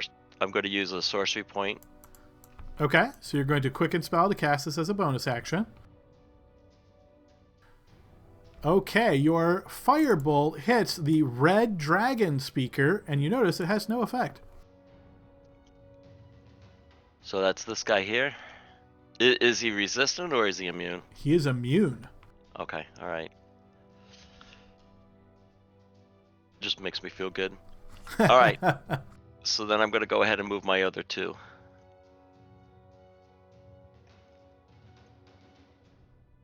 I'm going to end my turn because I don't want to take up anybody else's space, but I had to drop that other thing. So there you go. Yep, no worries. Okay, that guy. All right, Gale's turn. Okay, so there's a new person that's up here, Adam. I must have missed he got plugged in somehow. He is flying at 50 feet in the air. He's been there for at least a turn. Okay. I am going to move 5, 10, 15, 20, 25, 30. I'm staying at 40 feet. Because I am getting not saving throwed, I'm going to take a dodge action. Okay. And then I'm going to end my turn.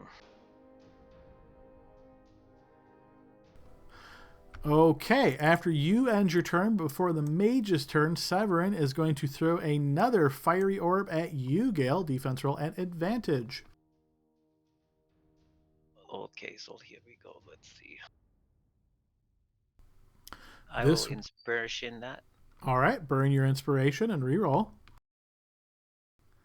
Oh my Okay. god, he fails again. Oh my- Go ahead sorry, and give me another range. No, I'm glad when you guys roll good. Give me another range fumble. It does make the Especially leader. on the last session, right? This is really funny that this guy is like the highest ranking cult dude, and he has fumbled 3 times in a row.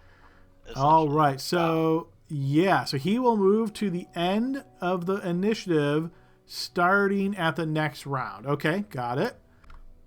So yes, he is certainly seeming kerfuffled, you might say. He's so close to achieving his goal of, you know, He can't concentrate. He's seeing all these purple energy, and he's like, "We're almost there." his dick is so God. hard for Tiamat. Yeah. All right, Hugo, your turn. Okay, Hugo's going to walk towards Gale, even though Gale's up in the air.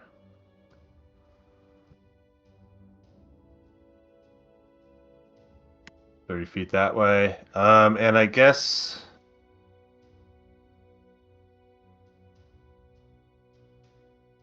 he'll cast Toll the Dead on this guy. Okay.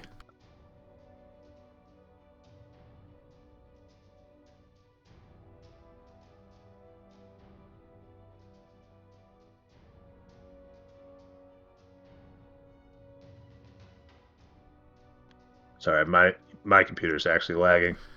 Uh-oh. All right, and spell effect roll, please.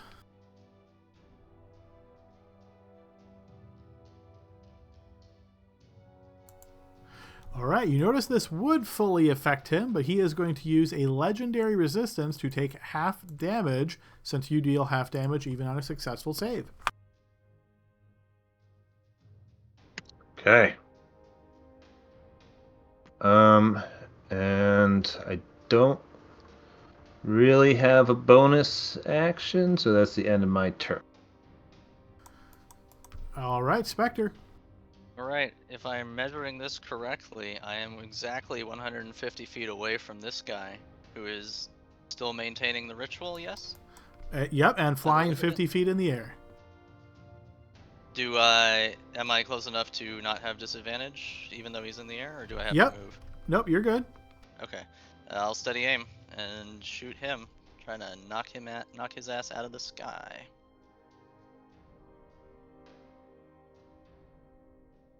I'm going to critically strike. Nice. Nice. Go ahead and roll that. Wow. We have gotten a crit on almost every turn so far. This is... The dice want us to win, Adam. I just want think you to so. Yeah, I believe it. So critical hit. Yep. Piercing. Don't fuck me. Okay. True crit. True Go ahead and crit. post that. So 13 plus 8 plus 13 plus 6 is 26 plus 14 is 40 damage to him. All right, he is All right. wounded by the first strike. I will shoot a second time. Okay. Does it look like he's fallen from the sky? Does he have Hard to to tell everything? before you release that second arrow. Well, I'm gonna do it anyway. And I'm gonna hero point this one, Adam. Nice. So we're gonna add 4 to this roll. That will hit, Hit him with and the third. regardless, he is dead. Because either way, What's the either damage you've on the killed arrow? him, or he is No. smacked to the ground and died. Yes, he is slain. That is my movement bonus action. Let's be honest, that bitch deserved it a long time ago. Okay, this guy's turn. Okay, he is going to step out to here. And Hugo, he's going to fire 2 shots at you as he sees Gale up there defending himself. So, Hugo, 2 defense rolls, please. The first you manage to evade. The second, however, will strike you. All right, and you are hit for 5 force and 6 poison damage.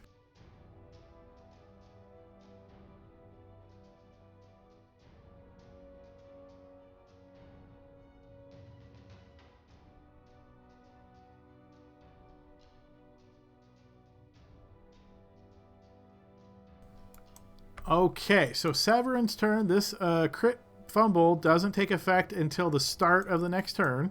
So he acts as normal here. And he is going to... Yeah, he is going to fire another orb. It says he ends his turn and he goes to the bottom of the initiative order at the start of the next round. Oh, Right. Okay, the round hasn't ended. Okay, I see. Right, and Yeah. typically that would be on his turn, so it would end his turn, but because it was an opportunity attack, it wasn't his turn. Yeah, I get it. All right, so he is going to target Armony with this. Armony, you're going to notice another one of these fiery orbs flies towards you. I will need a defense roll.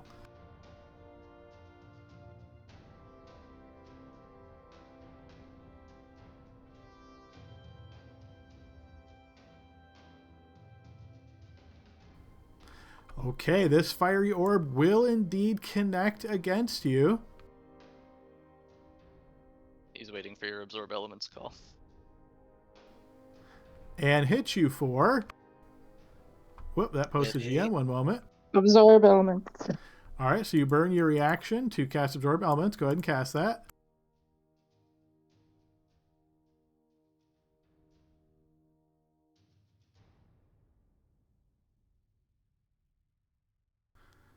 All right, you cast Absorb Elements, and you will take 24 points of fire damage instead of 48.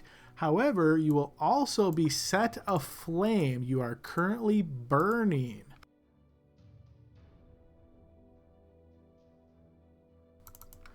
Okay, that's the end of his turn, and then it's this one. Okay, Harmony, your turn.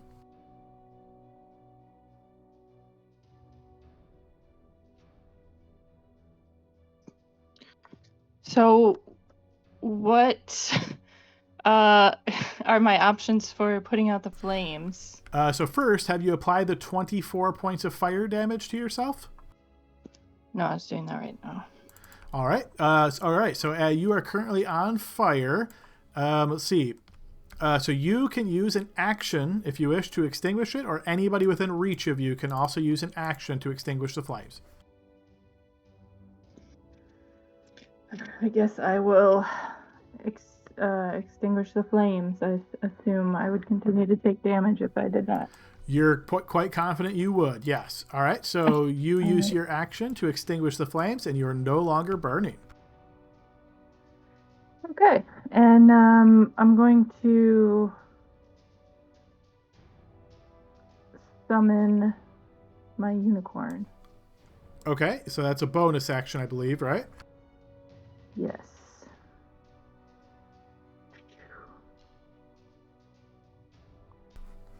Okay, you conjure up the unicorn totem. And let's see, I'll throw this on the map and then allow you to move it around to where you like. And let me just give you control of this.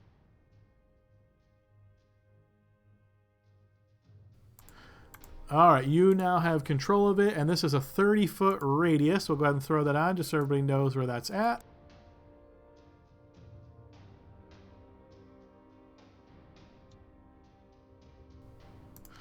Okay.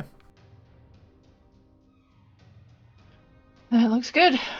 All right, now just a quick reminder here that Gale is currently 40 feet in the air. Oh, and this is a spear. 30-foot radius. So as high as it goes, it would be 30 feet. Oh, bummer. Can I put it in space? Good question. I don't think anyone's asked that, but let me double check. If you had a Pegasus, you could. Unicorns don't fly. Yeah, so the way this one's worded is it says a point you can see within 60 feet. So yeah, you can see up in the air. So let's move it up off of the ground, so that it will still encompass both Hugo and Gale. All right, so we'll put it at 30 feet for you. This way, you're right in the middle. It's going 30 down and 30 up. So essentially, you're affecting everything within 60 feet. And I'm going to get a little closer to it. And there we go. Okay, Kurtu. All right, so I'm going to go ahead and move 5. I'm going to magic missile this guy here with a level 3. Okay. And Adam, just as a reminder, it doesn't tell me what level on magic missile for some reason. So Fair enough. Yep, you declared it ahead of time, so you're good.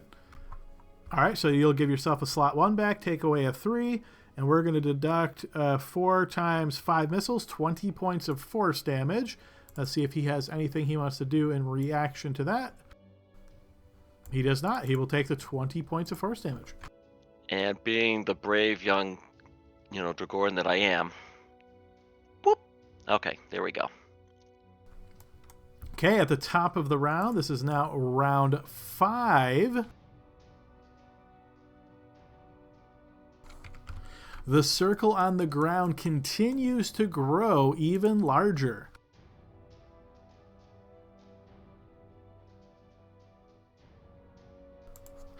All right, from where you guys are currently at, I would say, Gale, you definitely notice this as you are in the air. You notice at that circle there is a bit of like a disturbance on the ground, and you see a massive dragon horn pluck its way out of that circle.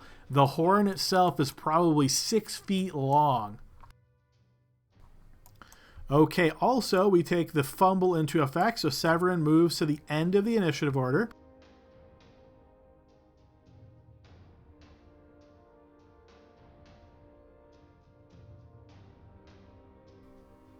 Okay, and that's the effect, so his turn's at the end of the order, and it will get restored at the start of the next round.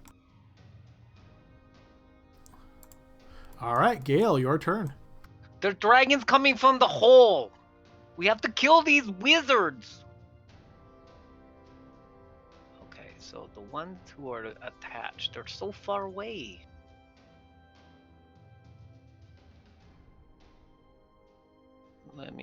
Now that you thought it was growing, sorry.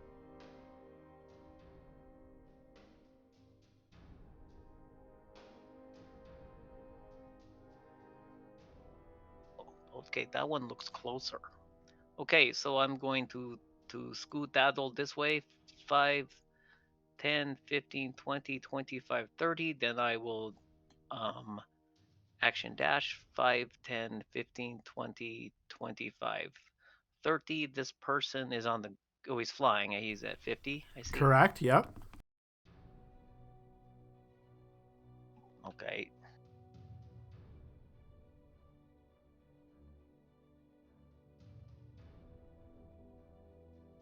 That will take my dodge out of there. I'm just trying to get to this guy. I'm going to end my turn. Okay, on that guy's turn.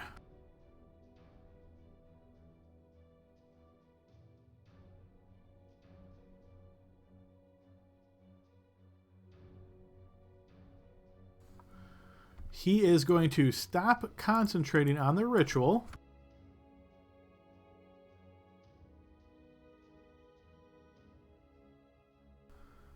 He is going to fly closer. And from here, he will cast a spell, then point at you there, Gale, and I will need you to make a wisdom saving throw.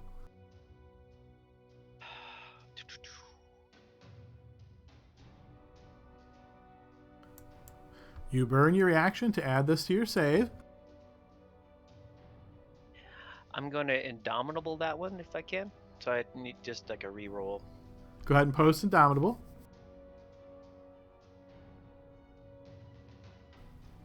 Okay, so what I'll tell you, you don't have to use that because you did not fail the save with your hero point. That's a 17. That passes. Nice. Very good shit. I am wise. Okay, Hugo, your turn. Okay, and so his energy beam disappeared when he started not concentrating on it? It did indeed, yep.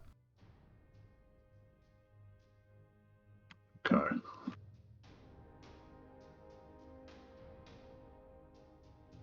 But Severin has to die. I'm gonna move up probably. here.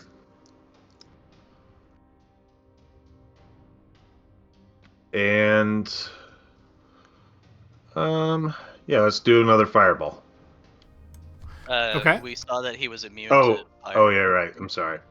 Let's do the static spell. Synaptic static. Yeah, synaptic static. Oh no, storm spear.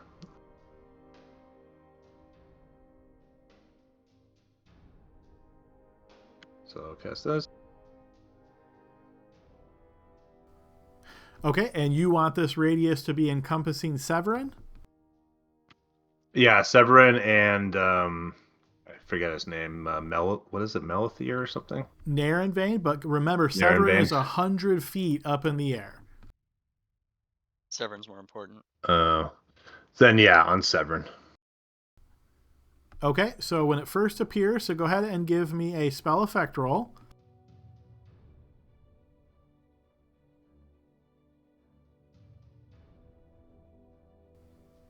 Okay, so he will take 2d6 bludgeoning, so go ahead and roll that.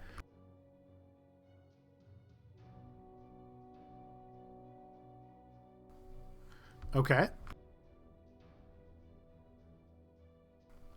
Okay. All right, so that's your action. The sphere's there, 20-foot radius. And yeah, anything else on your turn?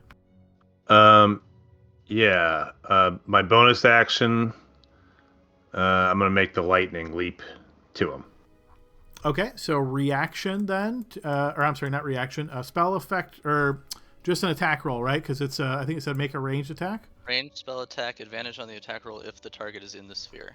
Okay, so attack at advantage against Severin then. Just roll.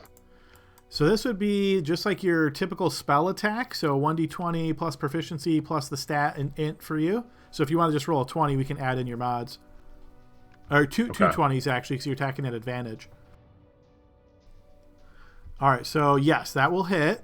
Go ahead and post the, I think it was 4d6. Yeah. Sorry that this one's not like built in. Oh, it's all good, Not brother. No used worries. a lot. You be you. Yeah, no, a lot of things aren't immune to fire. You will notice that he is resistant to lightning, but he does take half. Okay. And he is wounded. That's all I can do.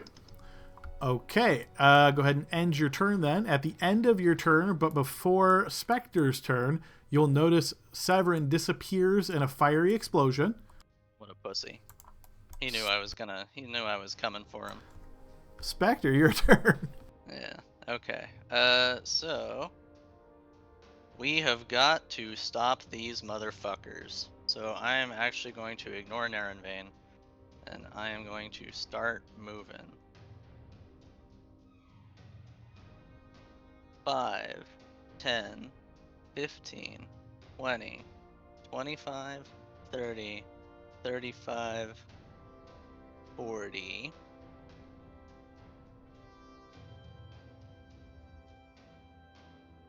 I am measuring distance. I am zooming out so that I can measure distance. You piece of shit. Missed it by 5 feet. Yeah. I will bonus action dash to get closer. Okay. 5, 10, 15, 20, 25, 30, 35, 40. Now I'm certainly in range. And I will go for this douchebag. I can't tell if that's within range or not. Hard to tell. That looks like 150 to me. It looks like 150. So I will, since I've got the big range, I'm clipping a wall if I do that one. Since I got the big range, I'm gonna go for the guy who is farthest away. Okay. Just have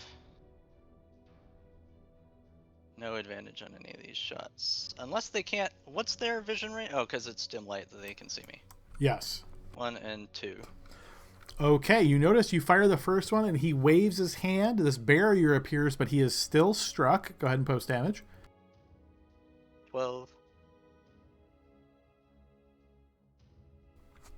And I assume the second one will be blocked by the shield. It will be, yes. Go ahead and roll me a d20, please, and I'm going to take the inverse. Okay, he maintains concentration. And I don't remember how much movement I had left. I was went 150. 40. Okay, so I was 155 away. Now I'm 115, so I moved 40. 40. Yeah, that's my full movement. Okay, Narenvain's turn.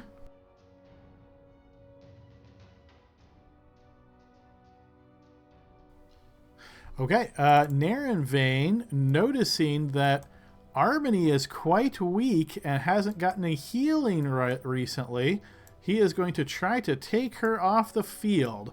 So he's going to move to here, and he's going to shoot twice at Armony. Armony, I will need 2 defense rolls. There isn't anything I can do with a hero point, is there? If you still have your reaction, you can use a reaction to spend a hero point to increase that your defense roll by that roll. I thought it had been a turn since I absorbed elements. Can I check the chat? Yeah, I checked it. You're good. I would say last turn, I feel like you summoned the unicorn. Were you hit after that? I don't think so. No, because you put out the fire, so that was your turn. Yes. So Yep, you are correct. Yep, that's correct. So you do have your reaction.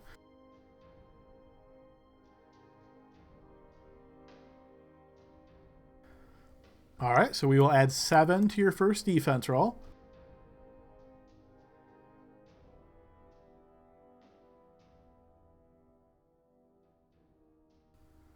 You are unfortunately still hit, and then I'll need another defense roll. That one you will manage to evade. So you will take 22 total damage there, 12 force and 10 poison. Wow. Are you up or are you down? Still standing by the hair of my chin. Oof. Okay. Pop some spell slots, Time for a boys. big fucking heal. Harmony, I your also turn. just want to point out at this time that I am death warded. Oh yeah. Oh, yeah. You Yep. did that last time. Yeah, I remember last session. I think she gets inspiration for pointing that out because we all forgot. During the recap, absolutely. Yeah, that would have been useful. You guys are trying as hard as I do. Look, we gotta win, okay? That's right. This is the last session. Sorry, my computer's so slow. Okay. So, I believe if I move the unicorn, I might be able to get Spectre in the view. Yeah, and if you want to use a bonus action to try that, you can do so. Looks to me like you'd be able to get all 3 of you if that's what you're trying. Do you have an action heal? Because if you don't, then I'm okay. I've only lost like 8 or something hit points, so if you have to choose between a big I can heal. also move Yeah, she myself. hasn't moved yet, so.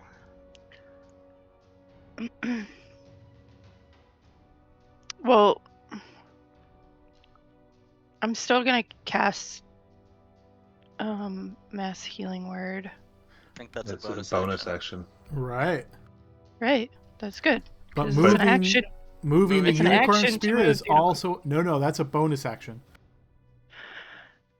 Are you kidding me? I could have sworn it was an action. Ugh, I guess that's why I never do it.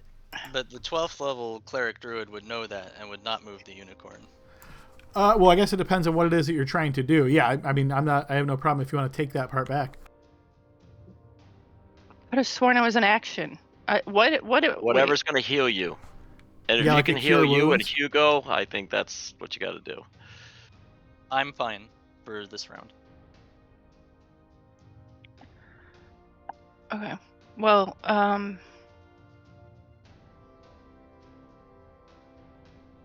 mean, it's a bonus action to move it. Okay. So I'm going to leave it as I did, and I'm going to apply the frost lotion to use that up. Okay, so you're moving the spirit, and then you're going to use the item action to apply the frost lotion to yourself?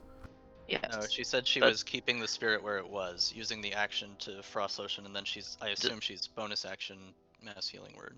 Just remember that lotion is like 2d4 or something like that. It's not that much. All right, It's so also- just to only for fire clarify, damage. so Yeah. just to clarify, Army, what was it that you would like to do? Yeah, I'm not gonna move the unicorn, but I'm not exactly sure where I had it originally. We'll say there. It was approximately there. Okay, thanks. Okay, so I still have both my action and my bonus action, but Yes. applying the lotion is an action, right? Correct. And it Okay, also only so- works on fire damage, I think. Right? Right. Right, which I've she took taken a bunch lot of, so that Oh, would work. okay.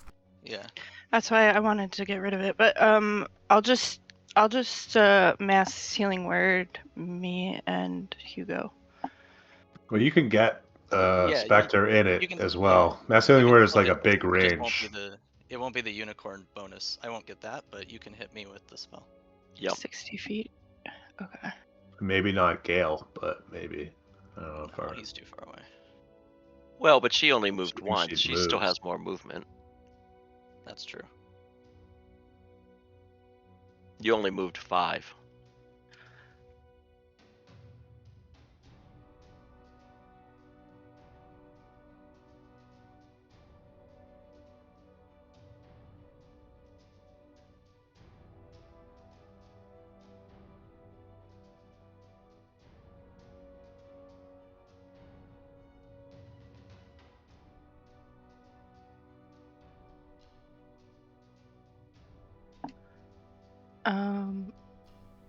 Do you want to Is just he maybe still- explain what it is that you're trying to do, Army? We can help you get where you got to be.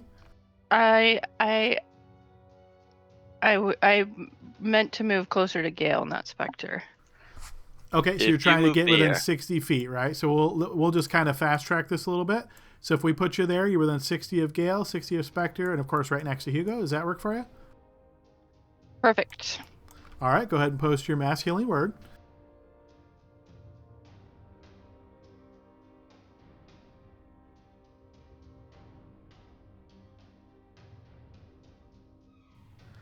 Okay, so you get the healing disciple. So mass healing word is a 3rd level, so it's 5 for that plus 5 for the healing word.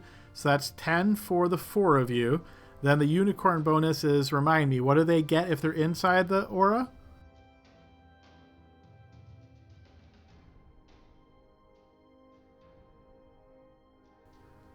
It equals to your druid level. So what is your druid level? Oh, sorry. I was pressing the wrong button. Sorry. 3. So you and Hugo get an additional 3. And then I know you have blessed healer, right? Which gives you more. Has everybody got how much they just got healed there? Yes. Yep. All right, good deal. Please restore that amount of HP as discussed. That was your bonus action. Any action here, Harmony?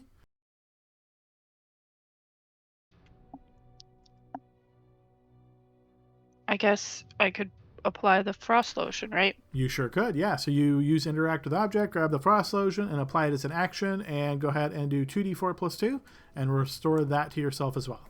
And take it off the inventory box. It's finally been got used. It only took 48 weeks, but it's been used. All right, so there's an extra 4 for you. All right, and then we move to Kurtu's turn.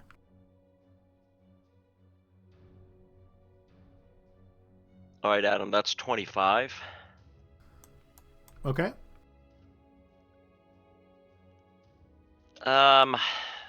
I don't see anything. So what I'm going to do is I'm going to go ahead and dash.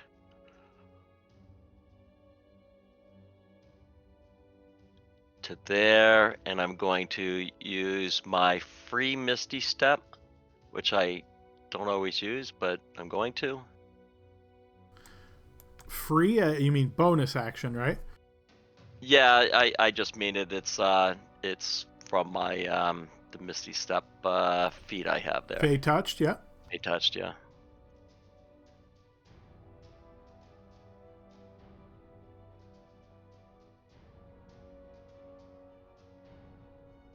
All right, I'm gonna do that, and that'll end my turn. Okay, after your turn, but before Severin's turn, Gale, you'll hear the sound of spell casting.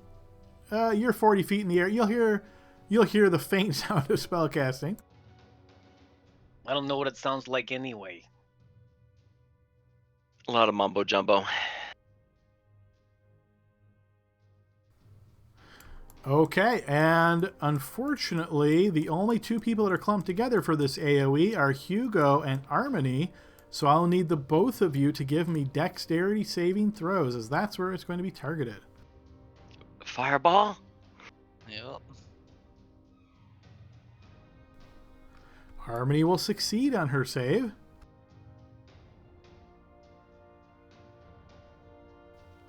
Hugo will fail.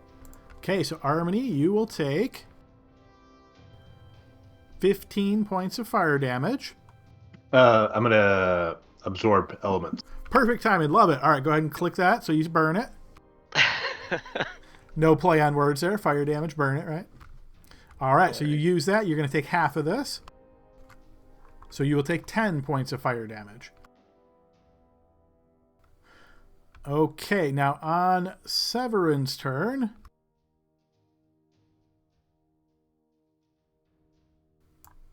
He's going to move to here. And move a bit further. All right, once he gets in this range,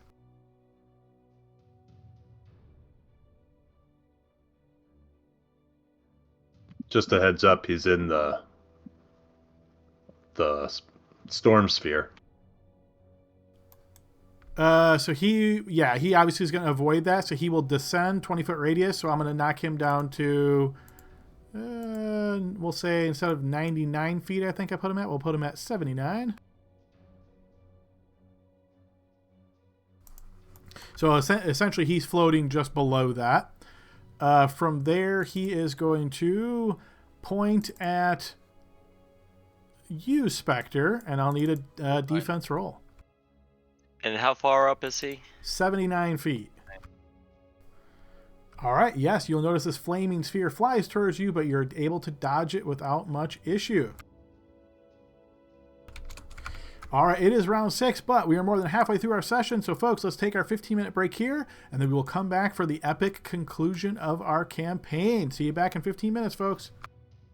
Word. Let's do this. See you soon. All righty, welcome back, folks, to our end of the campaign here, the last half, and we will see how things go for our intrepid adventurers. All right, team, let me get you guys back on screen. I'm so sorry. I was trying to talk that whole time and it wasn't working. Can you hear me now? Yes. We can hear you, yes. I just wanted to let you know, because I didn't make it abundantly clear, that on that last hit, I did use my death ward, so... Oh, okay. Appreciate you calling that out there, Harmony. You're at 1 HP, and Death Ward has been dispelled. All right, we are going to try a slightly different track here, maybe a little bit more up-tempo. Okay, we are at the top of round 6. Okay, what we are going to see here at the top of round 6, as more of that horn emerges, you see a massive white dragon's head pushing its way out of the hole. Oh god. Okay, and then we are at Gale's turn. Great. This dude here, I'm going to go to match his speed, so I'm going to go to 50 feet. And then, Okay. then I'm going to swing my sword at him, and I'm going to make sure I could do some shit tacky. There you go. Okay, your first attack with the hero point will connect. Burn them superiority die too if you I'm got them. seeing how much he hit him. Yeah, before I did that. He Okay. is wounded. Go ahead and roll me Alright. a d20 now. Taking the inverse. Okay, he manages to maintain concentration. Not for long because I am going to frighten him the best I can. Okay, you spend a superiority die. He is indeed frightened of you.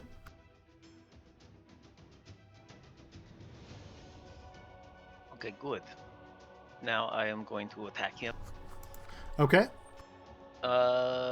Shoot, I used my inspiration. sure did. That will be a whiff. Okay, then my third attack. All right, as your attack looks like it's about to hit, he waves his hand. An arcane barrier intercepts your strike, and he is not hit. I hate this person.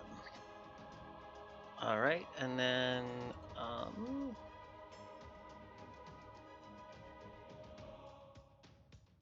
okay, so it's good to know that would have hit. Okay, end my turn, flying next to him. At the end of your turn, but before the mage's turn, Severin explodes in a fiery explosion, disappearing. It's got to be his last one. Okay, mage's turn. The mage that is just next to Gale.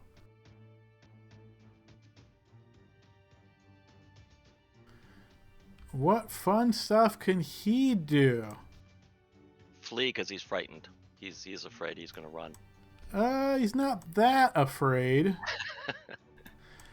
Okay, he is actually going to disappear from your view as he just speaks a word, and you see that he disappears in a bit of mist over to here. That's his bonus action.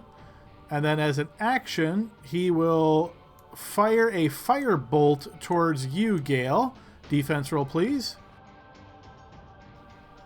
All right, you managed to evade that, and then he will fly even further away from you to get to there. Oh, he could really fly, not just walk fly. He has real fly on him. All right, Hugo, your turn. Hugo, Severin's not the important one. Help me kill these mages. Okay. Hugo will move this way.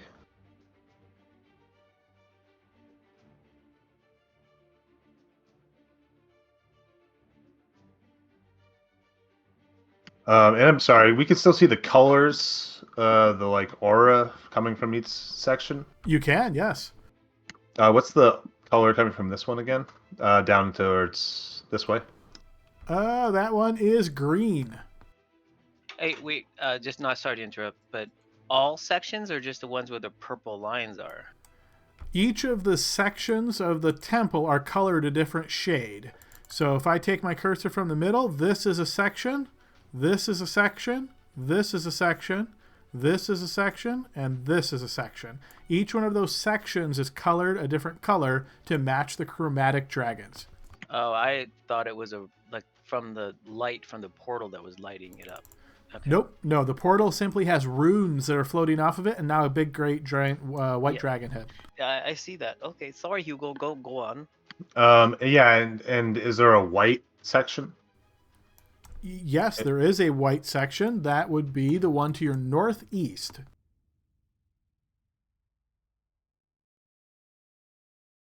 Okay. But I don't think I can reach there, so Hugo will cast Fireball and try to get the mage that's on the ground and Naren Vein. Go ahead. Remember his name. It is near in vain. Yep, go ahead and do your smart AoE and put it where you like.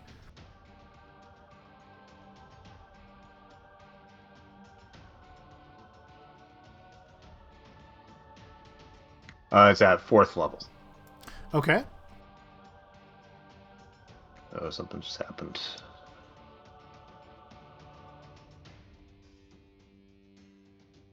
I think I gotta refresh. Like my entire screen just went black. All right, fair enough. I'm subtly hoping that the two of you guys each put new computer on your Christmas list for each other's gifts.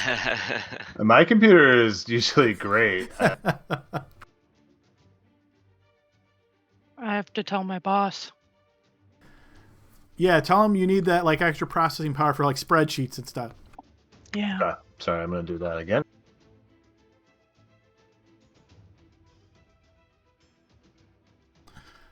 And I don't think it will affect your turn, Spectre, right? And what you're going to do. Can we just move to your turn and then we'll just come right back to Hugo when he's ready? Yes. All right, yeah, go ahead. Oh, okay, looks like he's in. Okay, I think we're good. All right, let me shrink this down. Oh, actually, it probably don't matter in this big of a room. Yeah, go ahead. Oh, I can't. So I can't get both of them. Shoot. Right now, you're not getting any of them. Shrink it down like that. Just make it a little bit easier to manipulate. Yeah, and since it's a sphere, is it possible to do the to get the flying one and the one on the ground in it? Unfortunately, Nox, it's a 20-foot radius, and he's 50 feet in the air. So even if you put it dead in the middle, it would go 20 down, 20 up. It would only hit one of them. Gotcha. Okay. Well, regardless, I'll still do it on this one. Who are you the trying to one hit? The guy on the ground or the guy flying?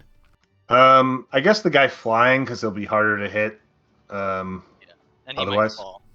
All right, so I'm just going to move it to there for you so it doesn't hit the other guy. And then go ahead and hit trigger all when you're ready.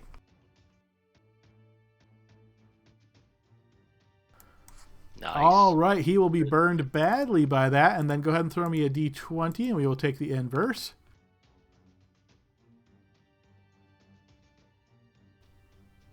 All right, he will fail that save, falling to the ground, taking 5d6 damage. Go ahead and throw that as well, Hugo.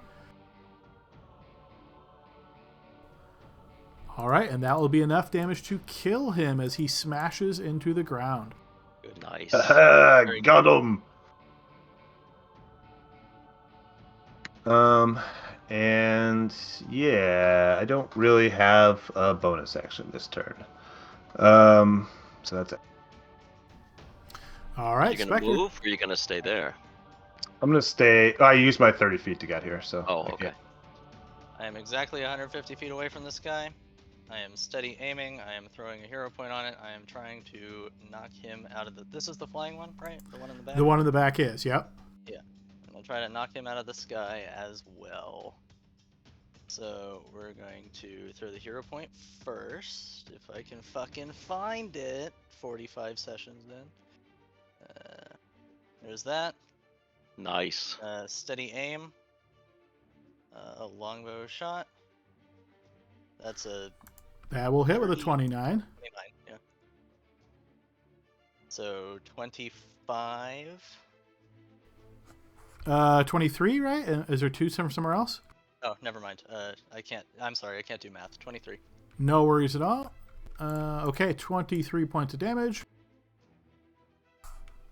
Okay, he is wounded and also begins to fall. But again, you're not really noticing this until you're shooting, so... So I'm assuming you're taking your second shot at him? Yeah, I should. If you say I can't notice that he's fallen. Yeah, so within 6 seconds, like you're shooting the arrow, and you'd have to like be reacting to already shoot again before it even has hit him. I'm gonna go for it. That one will actually miss. So he will take that damage, but he will then fall the 50 feet. So go ahead and throw 5d6. That's probably enough. It is indeed, as he also smashes to the ground and is slain. All right. That's movement, action, bonus action. Okay, Naren Vane is going to come around the corner. And yeah, unfortunately, again, Armony being so weak there on Death's Door, he's going to try to take you out. So he's going to move to here. He will fire one shot at you and one shot at, let's say, Hugo. So defense roll, Armony. I'm going to go ahead and counter spell. This is not a spell. Oh. All right, I'm going to go ahead and pray for baby, whatever god they believe in. All right, fair enough. Eric, And I can do a hero point as a reaction, right? You can, yes.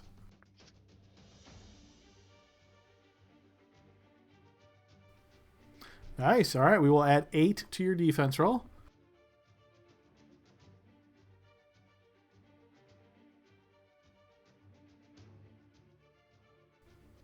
Unfortunately, this will still hit.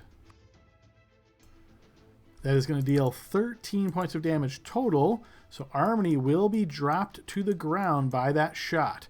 Second shot at you, Hugo. Defense roll.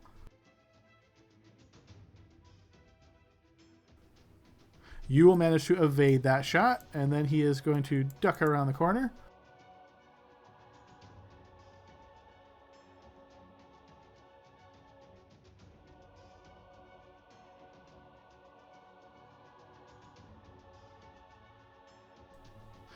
All right, that turn.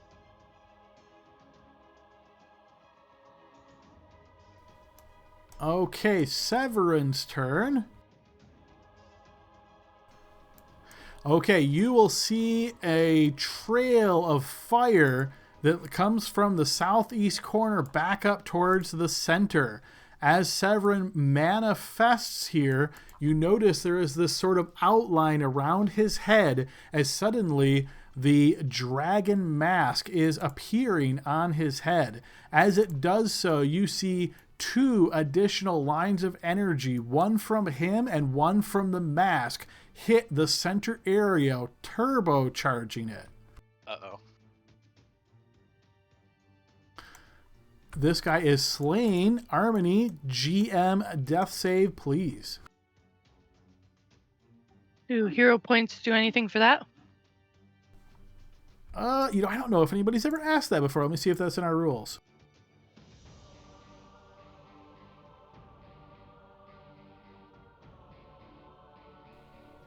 So you can use a reaction to spend a hero point when it's not your turn, but I guess you get your hero point back at the beginning of your turn. So yeah, I would say sure, you can do it.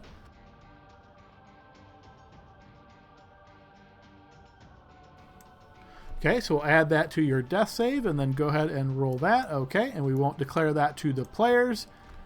And then we will move to the next turn.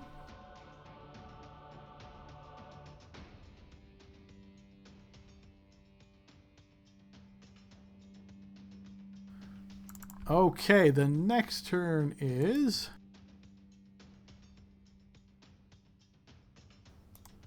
All right, so from the northwest team, you're going to notice a bead striking through the center of the area, which then explodes into a ball of fire. And that is going to hit both Spectre and Hugo. So I will need dexterity saves from the both of you. Yep. I'm going to absorb elements as well. Okay. Sorry, I'm just checking my spell slots. Make sure I have. Yeah, okay. Yeah, I will also absorb elements. All right, yep, go ahead and post that. Keep losing my fucking character sheet. I'm sorry. All right, and then dexterity saves. Okay, Spectre, you will succeed. Hugo, you will fail. Okay, so Spectre, you'll take a quarter of this damage. So I think that's 9 damage to you. Yep. And then Hugo, you will take half. So 20 points of fire damage to you. All right, and then it is Kurtu's turn. Richard, they're around the corner. Get them. All right, I'm gonna go 4 there. And then Adam, I wanna measure Kona code. Cole, yeah, you know what I'm saying. Okay. All right, never mind. I need to go 1 closer.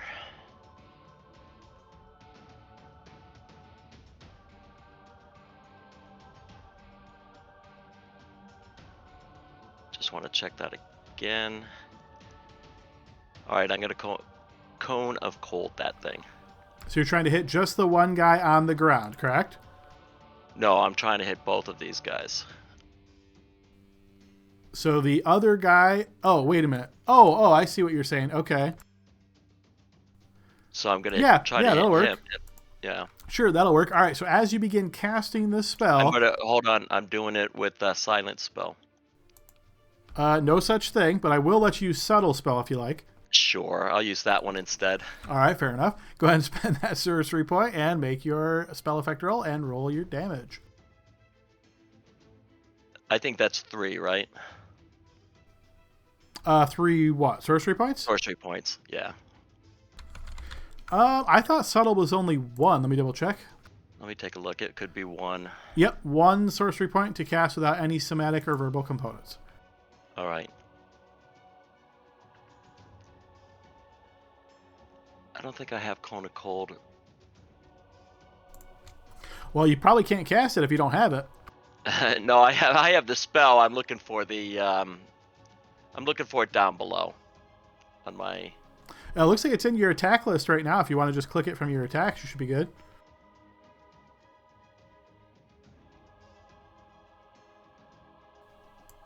Okay, there we go. So, and then throw me 2 spell effect rolls, please. I don't know if he's clipping Severin in this, but I will remind us that he has disadvantage on con saves until his long rest. Yep. He is not. Remember, Severin vanished and reappeared at the center of the room. Right. Yeah, that happened like 2 minutes ago. I'm sorry.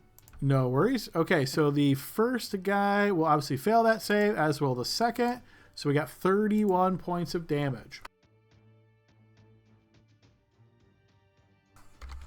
Okay, both of them are hit by this Cone of Cold and damaged, but neither is slain. All right, then I'm going to go ahead and... Yeah, I can't quicken when I use sorcery points, though, right? Oh, right. You can only use 1 per turn, I think. Unless it says you can't, you can.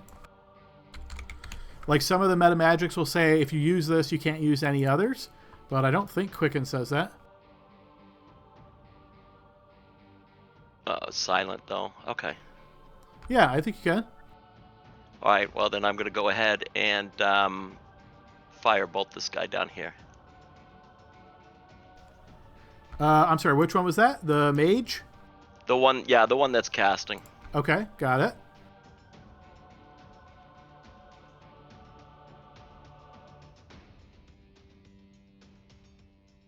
I'm going to hero point that, too. Okay.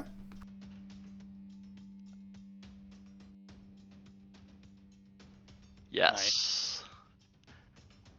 Which is really my max, so... Okay, yes, that will indeed hit him, 14. and he is slain. All right, and I have 1 whole movement left. Not sure if it helps, but I'm using it. Good deal. Okay, top of the round. As this energy continues to radiate into the circle from 1, 2, 3, 4 lines, you see the center circle is growing.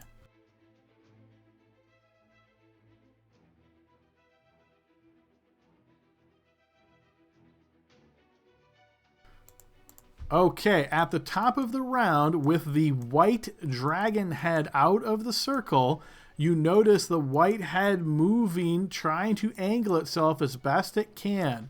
Once it does so, it is going to aim at Gale. And Gale, you are about to take a Dragon God's Breath weapon. So... Thanks for the warning, Adam. No problem. So please give me a Constitution saving throw. There you go. All right, so you burn a reaction to add to that. Got nothing else. With a 24? 25. 25? You will fail this saving throw. That's a 26 if it's a +1. That +1's only for Dex only. Oh, okay. So with a 25, you will fail this save, and you will take... 2 billion damage. I don't think it's quite that high. All right, here you go. Wait, actually, let me Indomitable that then. Is that a reaction or anything? It just says I can. Here it is. Okay, sure, yep. So go ahead and now. All right, hang on a sec. So you spent the hero point, but you're re-rolling. So okay, so hero point's still in effect. All right, we'll do the con. Here we go. Sorry, Adam, but I was like, wait, I'm looking at my sheet. Is there anything I can do? This is the time to pull it out, man. Yeah. All right, you will succeed with a 32, so you will suffer half of this damage. So that will be 40 points of cold damage. And I believe he still has his Yep. potion active, right? Yep. Popped it at like round Nice. 2 or 3, maybe something like that. Yep, it would still be active. So Gale, then half of that, so 20 cold damage. Your turn. Okay. There's a dragon blowing their breath at me. Hello. How are you still standing? All right. I can't reach Severin, but I'm gonna fly to his height as I move at him. So I think I measured it. I am 90 feet into melee to get next to him, so I can only go 60. But I am gonna try to kill this person. So I'm gonna move. I guess I have to dash. Okay, yep. So he is currently, again, 79 feet to make it easy, but I'm going to change it to 80 now just to make it a whole number. And at 5, 10, 15, 20, 20. Yep, okay, that's my 60 with the dash. Okay. And, oh, look, I got my second win back. I'm just kidding. All right. Says the guy with 113 HP left. and invulnerability. He's gonna TP away. How do I use my... If I action surge, I can't throw 2 javelins.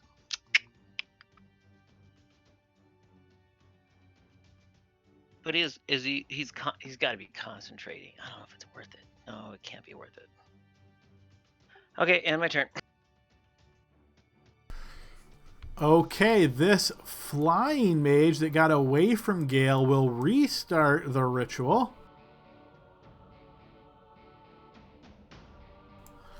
Adding another line and increasing the pace of the circle's growth.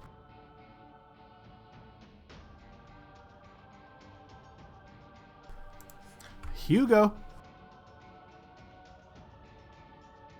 Okay.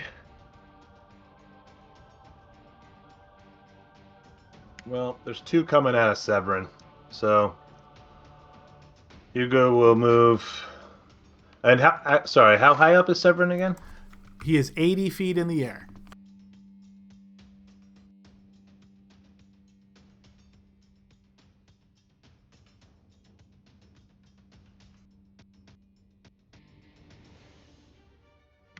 Move to here.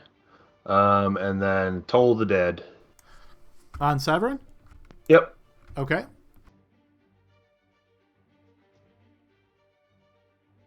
And I'm going to hero point it. Okay.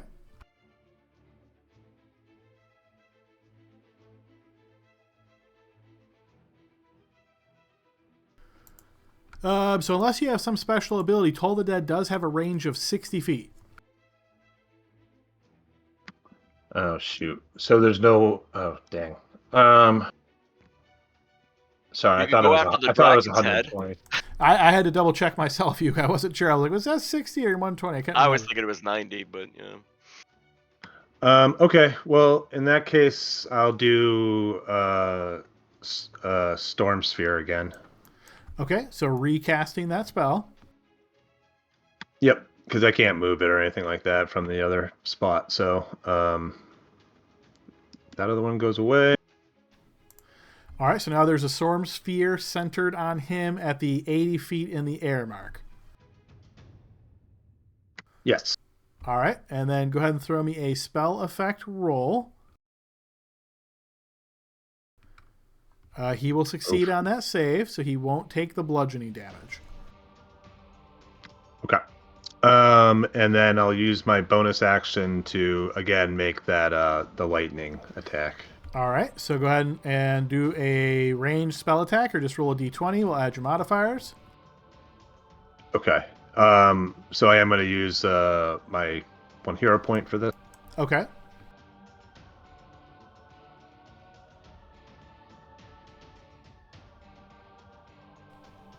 Okay, so we'll add 6 to this. You said just spell effect roll? Yeah, actually, that'll work. All right, so that's a 23. That will indeed hit. Go ahead and do the 4d6 lightning damage. And as before, he's resistant to the lightning, so that will hit him and damage him a bit. Dang. Okay. That's the end of my turn. Is he Okay. concentrating? He is not. At the end of your turn, but before the next turn, he is going to lob a fiery orb down at you there, Hugo. I will need a defense roll. Okay. Yes, Nice. you managed to evade that, and we move to Spectre's turn. Now that I see him channeling in his thing, I'm gonna steady aim and I'm gonna shoot him twice. Okay. And a hero point it. All right. So at advantage. That will hit. 24. Or 20. He is wounded by that. I'm gonna shoot again, and I can use another hero point, right? You can, yep. Gonna. That will also Nice. hit. For 11. He is wounded a second time. Damn. I tried, boys. That was good. Okay, on Narenvain's turn, he's going to come up to here. He's going to take a couple of shots at Hugo. Hugo, 2 defense rolls, please. Same thing, non-spells. Not a spell, correct. First one will connect for 19 points of damage. And a second roll.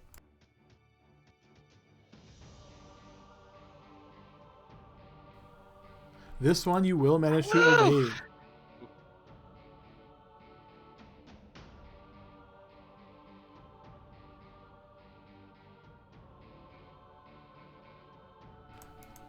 Okay, Severin's turn. Okay, you're going to see he holds his hand out, and from the dragon mask, from the red part of the dragon mask specifically, you see these chains of fire beginning to gather, and he will point at you, Gale, as these hellish chains fly out towards you. I will need you to give me a strength saving throw. Well, that's appropriate. Let's see. Or nothing. The fighter's got this easy, right? I already used my reaction this turn, I think. So no hero point here. Okay. There we go. It's nice playing with you kiddos. Get him, Gale. All right, as you fight through these chains that begin to wrap themselves around you, trying to hold you in place, you manage to break through them, taking 16 points of fire damage in the process. Down to 8. Harmony, another GM death save, please. Hero point in that. Okay. I'm sorry, Libby, we don't have time to get you up. We gotta stop the ritual. Yeah, I see that. Okay, and then we move to the next person's turn, who is not quite Kurtu yet.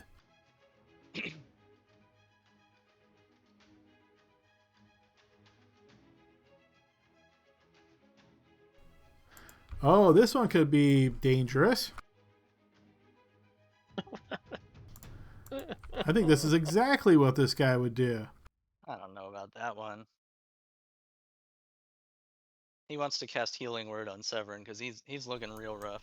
Unfortunately, he doesn't have any healing magic, or he might do that. Okay, so what you're going to notice is some words are spoken And Gale, all around you, you see this strange, like, dust.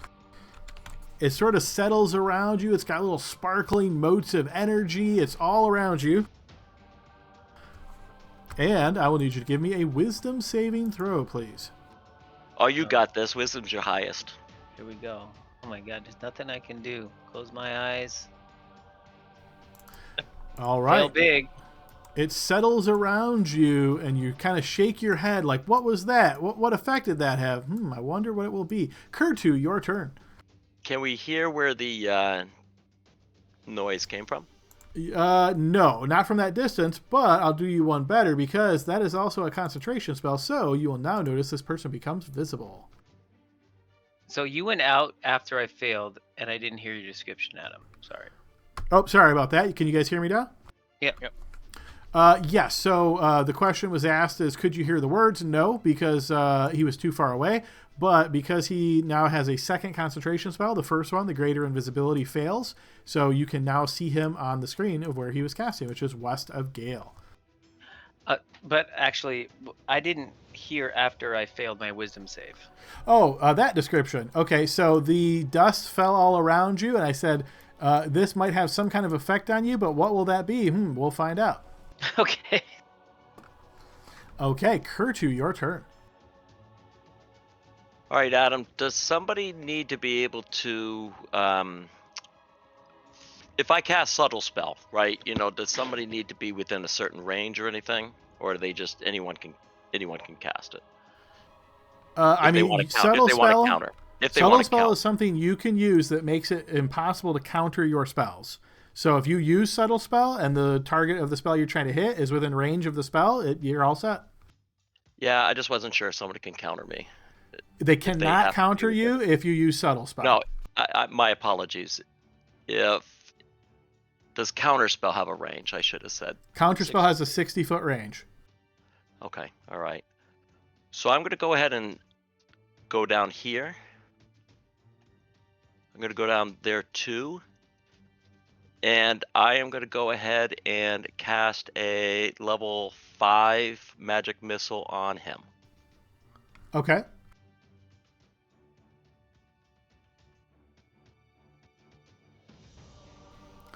Level 5. Okay, so that is 3 would be 12, and then we're going to add 2 more, so 20 points of damage.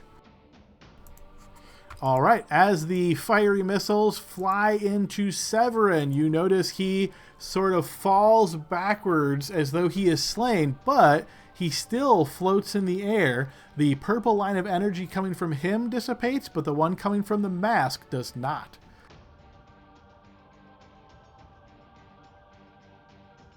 All right, well then I'm going to go ahead and do a measurement on something. Okay.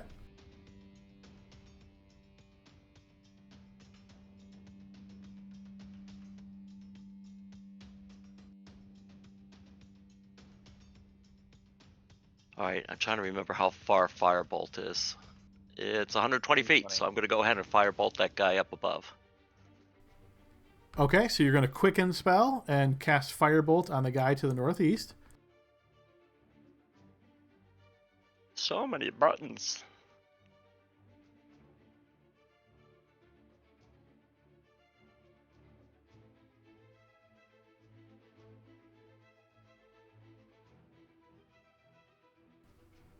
He will indeed be struck. And burned. And if he's resistant, of course, that's full damage. He is not. All right, so I'm going to go ahead and move now.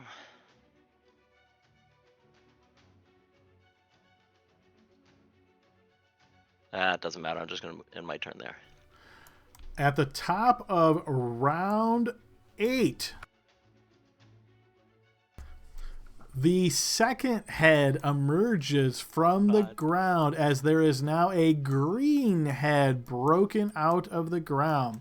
As there is, first, the white head is going to once again breathe towards you, Gale, and I will need a Constitution saving throw.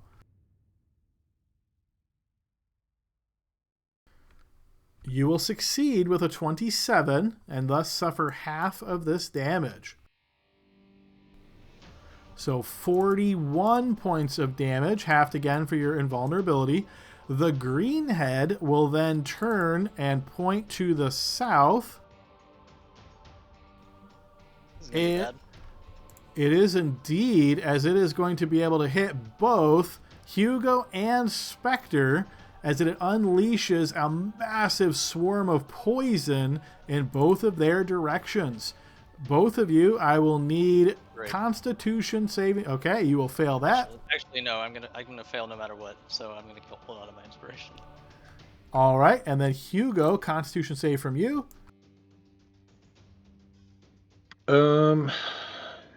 Okay. I'll do. Yeah, I'm just gonna go. Okay.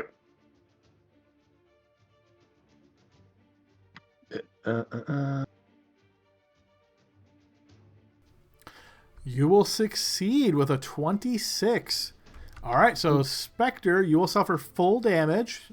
I'm guessing absorb elements doesn't work on poison, right? It does not. All right, so 81 points of damage to Spectre, and then half of this damage to Hugo.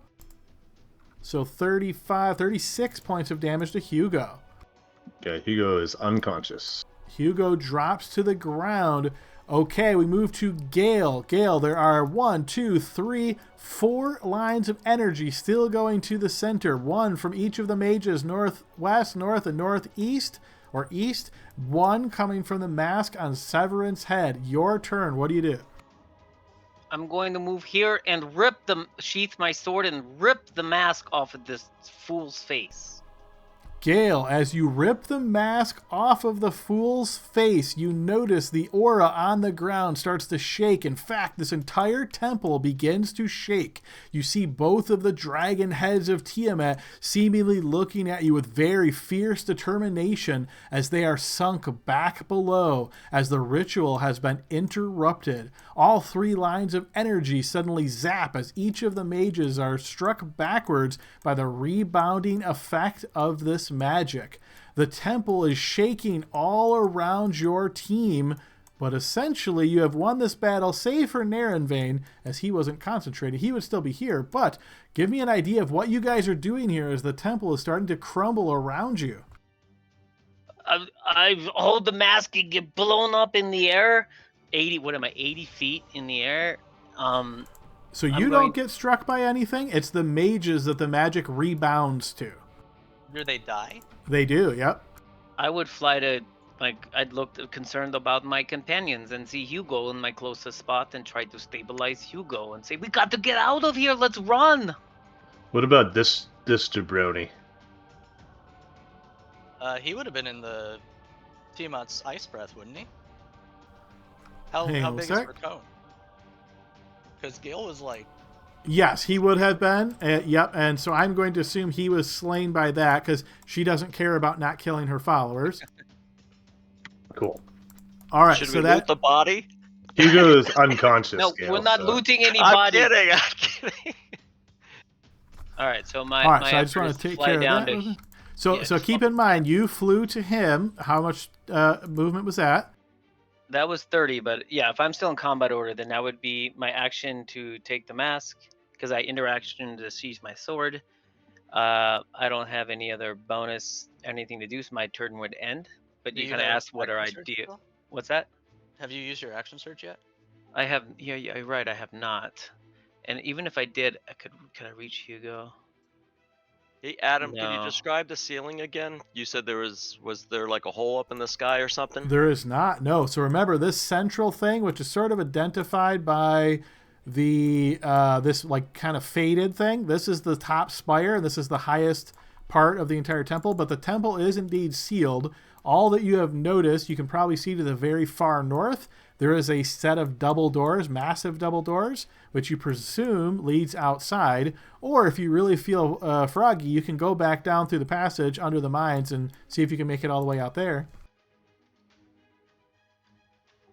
Okay, so there's doors to the north. Well, let's get out of here. The rumbling and the temple's crushing down. Can you guys get Hugo and Harmony, and then I am going to, yeah, I guess action surge and move How much HP do you have left, Gale? 85. Hey, Adam, for the sense of time and everything, is there a, because I still have level 4 left, I could polymorph into a couple creatures that can fly that can also carry people, and I can twin that with my Self-Inspector. Okay, so I was going to say you basically have 2 rounds to get out of here before debris starts falling and potentially hitting you hard. But with a twinned polymorph, with fly speed, yeah, I think you're probably going to be good. So the 2 of you picking up those 2.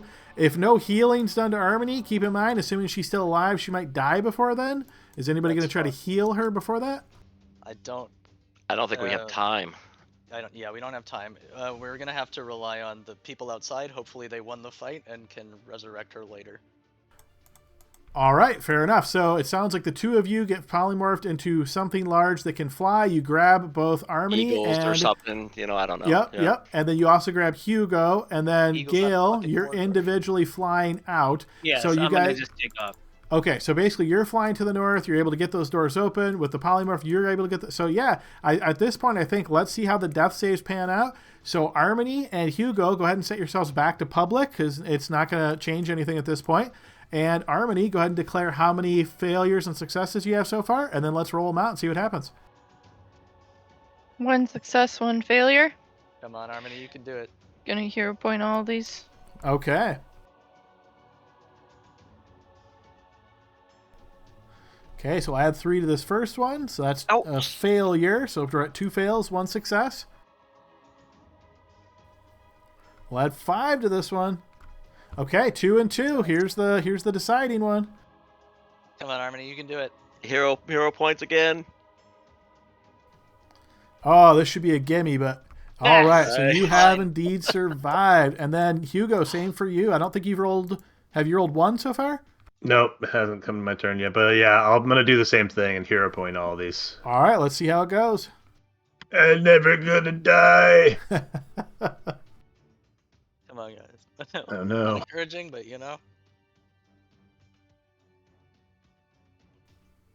All right, Nice! doesn't even Way need to- it. So you come to as the eagle has you in its grip, and you get to see this panoramic view of the temple as you're flown out through the north, through the door, and out into, I'm going to say, relative safety. As the battle still rages around you, you can hear the sound of shrieking dragons. The end of this ritual has seemed to cause an alarm outside as you notice the chromatic dragons are actually fleeing, all kind of going in a different direction.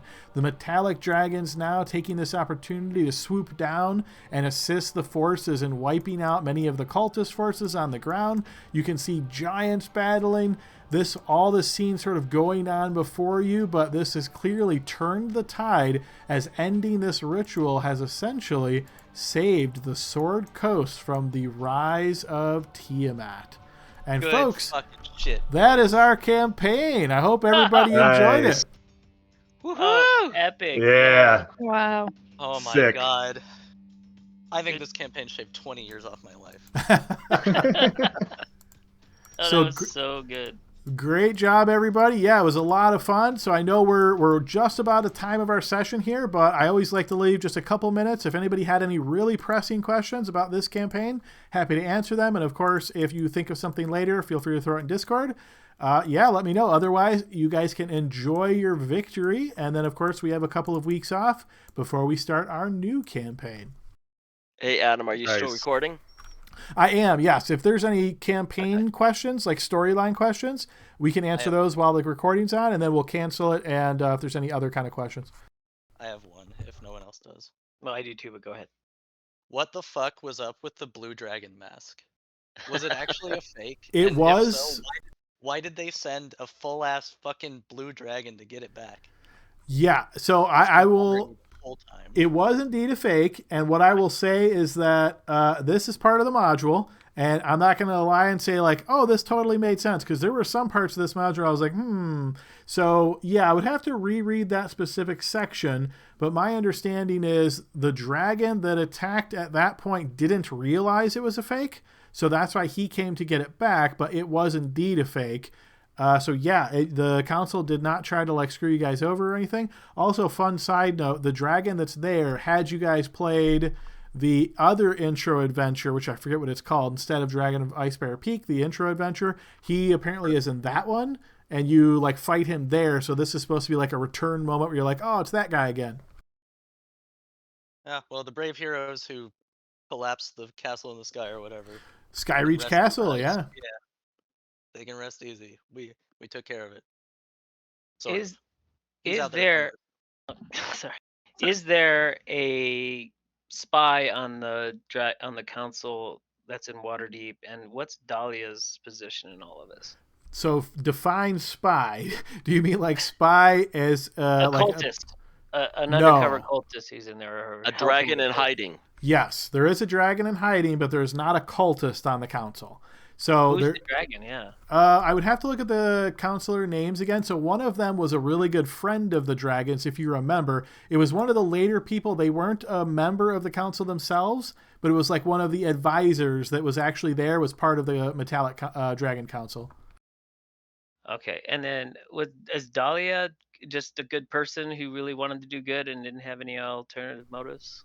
Yeah, she did not have ulterior motives. She was super overworked and stressed by all the efforts of the battle. So yeah, she had nothing against you guys and was trying to do everything she could to help you. And then one last one, I'll leave it up to you guys. But Zonthal's Tower, like, is that just cultists just taking over an old wizard's tower? There's nothing to it, or is that maybe a spin-off if we wanted to go to another homebrew, or what's it like in the campaign?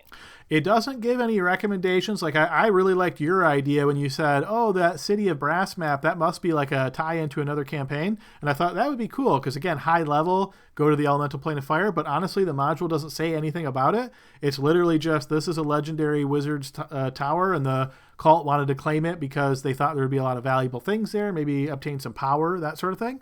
So yeah, unfortunately, there wasn't a whole lot more to that. Huh.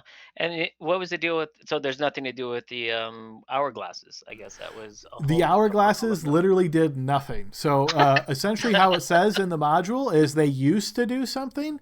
Zonthal himself was studying time magic and was using those as part of his research, but they were like broken. They didn't do anything. The only thing would have happened is if you would have broken them open and like sifted through the sand, there was, I think, gems hidden inside that you could take. Oh, yawn. Right. Oh. Yeah. They set up a real cool kind of concept there, but I felt like they didn't really do much with it. So, Adam, the most important question on the ending here is my tribe folks do get a gold dragon back, right? I mean, that's really the ultimate prize, right? So I was debating whether this would happen before the last session or not, but I think what happens here is the head Protanther, the head gold dragon, would offer Kurtu a blessing here, which would allow him to take the form now of a young gold dragon instead of just a hatchling, and he would essentially ask you to be the leader of the Kobold tribe or the Dragoran tribe. Yeah, I can do that. Yeah, I'm Nice. good with the ultimate power of the Dragoran. Yeah. Wow, yes. cool. So a storyline of the young kobold who ends up becoming a gold dragon. So imagine that, like you're an evil force. You're like, hey, we're going to take out this kobold village. No big deal. Kobold turns into a gold dragon and just like kind of tears them all up. So yeah, it works pretty well. This man lived through the entire fucking campaign. A dang sorcerer too. I swear to God, I thought he would live to level 4. There's so many times I'm sitting there going, what should I roll up next? Like 100 times. Yeah, Also, good job, Bill. Quick fun side note for you guys, there was way more like bookkeeping and accounting in this campaign than I'm used to. Wasn't a huge fan of it, but just as an FYI, here's the spreadsheet that they give you to kind of keep track of the group's decisions. And I'm supposed to go through and kind of tabulate for each faction what you guys did and whether it supports or fails. So I did the best I could going through. It was very, because the number of times I had to go through and go, did I add that yet? Did I add? So yeah, that's too tedious. It was quite tedious. But as you can see at the bottom there, final tally, you guys did get the support of all the factions. But yeah, it was far more, I will say my own little bit of feedback on this campaign is, I've always found it very difficult when modules give you a bunch of different NPCs and be like, oh, make each one of these unique and stand out. It's almost impossible to do in my experience. So trying to make these 9 different or 10 different people all really stand out and unique. Hopefully it worked a little bit, but I know that's always a weak point of campaigns. I mean, part of I think what helped a little bit is that we barely interacted with the council, which I kind of feel like was not a mistake given the circumstances, but as a player, I had no idea how we were doing with like the support of the council until you announced it like 2 sessions ago. It's like, hey, everyone's on board because of these 2 people. So Yes, and I you're don't know. not interacting with the council much was very much intentional. So again, part of the module, like it says, oh, they speak to the council here, and this person thinks this, and that person, and honestly, a lot of what I read, it felt like this is filler, right? Like this is you going in there and having chats that don't ultimately matter because it's these decisions that you're seeing on the screen here that actually impact it. So I tried to do a little bit of the role play here and there, but I felt like I kind of distilled the council down to the Dala character because she was your liaison, right? And that way she could stand out and sort of act as that figurehead without having to do 10 different unique people. I gotcha. It's if I were you, I would have done the same thing probably. You've got to. That's just too much work. Well, and again, if you guys were like, oh, we really love political stuff and going back and forth and learning these like obviously would have delved into it more. But the impression I got was you were like, yeah, this council's just kind of like a side thing. And I was like, that's fine with me, you know? Well, we also thought we Or were not on to a be time trusted. crunch, right? So the more we spend with the council, the less we're actually getting things done while the bad guys are coming. At least that was my take. Yeah, and I got another fun little side note for you guys. This campaign is actually supposed to go to level 14 or 15 when you fight that last battle. The dragon heads aren't supposed to come out at all until round 10. So I sped some of that up, and I hope that made it better for you guys, because otherwise you guys would have just wiped the floor with, right? So That made it very intense for sure. Good. Okay, I'm glad. That's what I was aiming for. So Yeah. it's like the final battle can't be you guys just dominate them and there's no risk at all. That won't be fun. Well, you know? Severin got No. super fucked on his rolls. He did. You guys rolled really well. You did good with the damage, and Gale with invulnerability, he could take those hits. Well, Army's down, he goes down. It definitely was. I didn't know if grabbing the mask would be. I thought it would help. I thought it would just break the Right. one chain. Yeah, and honestly, the way it's literally designed in the module is it's more just bookkeeping. It's like, oh, once you take the mask off, Tiamat's weakened by this much, and if you do this step, she's weakened by that much more. And I thought, oh, that's just so boring to be like incrementally weakening Tiamat by doing the. It's almost like you play WoW or something, you get that quest, go get 10 of these. I thought, no, I don't want. We need to make this more epic, right? It's got to be something cool. Yeah, it was good. Well, as far as Endgame goes, guys, I really enjoyed playing with you guys. I really enjoyed Yep, Gale. yep. I grew Incredibly into fun that campaign. character, and Gale will do whatever needs to do to, shake babies and kiss whatever I'm supposed to do in this world. I will go grab whatever's remains of his sister and give you a heartfelt goodbye as I go back to the Feywild and give my sister Bryn a warrior's burial at home. Nice. Very good. Very cool. Spectre can go back to assassinating people. I was Spectre will saying is- disappear almost immediately after this thing. I don't even think she sticks around for like the fanfare. I think she just disappears. And I'm gonna write a bit of an epilogue either tonight or tomorrow or something because Nice. I want to wrap up her story in a Yeah. way that's gonna take way longer to explain than wrapping up the Just high level, is she heading back to the land she came from, the home to the bottomless dungeon, or is she like, no, I don't like that place anymore?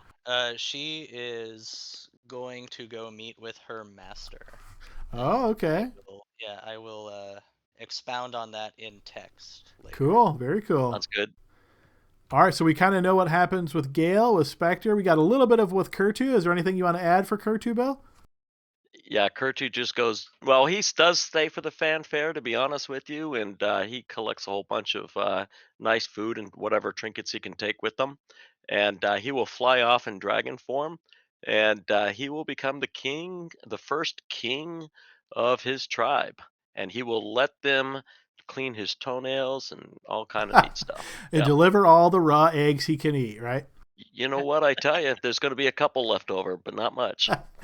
All right, nice, fair enough. Okay, how about Harmony? She's still here? Party? Harmony is going to attempt to use all of her newfound resources to return to Cerelia. Oh, okay, interesting. Maybe Uh-oh. a little bit of a tie into the next campaign. But she does find that her fear of phobia seems to be going away. Or her fear of her phobia of lightning. Something about fighting these people with their purple lightning.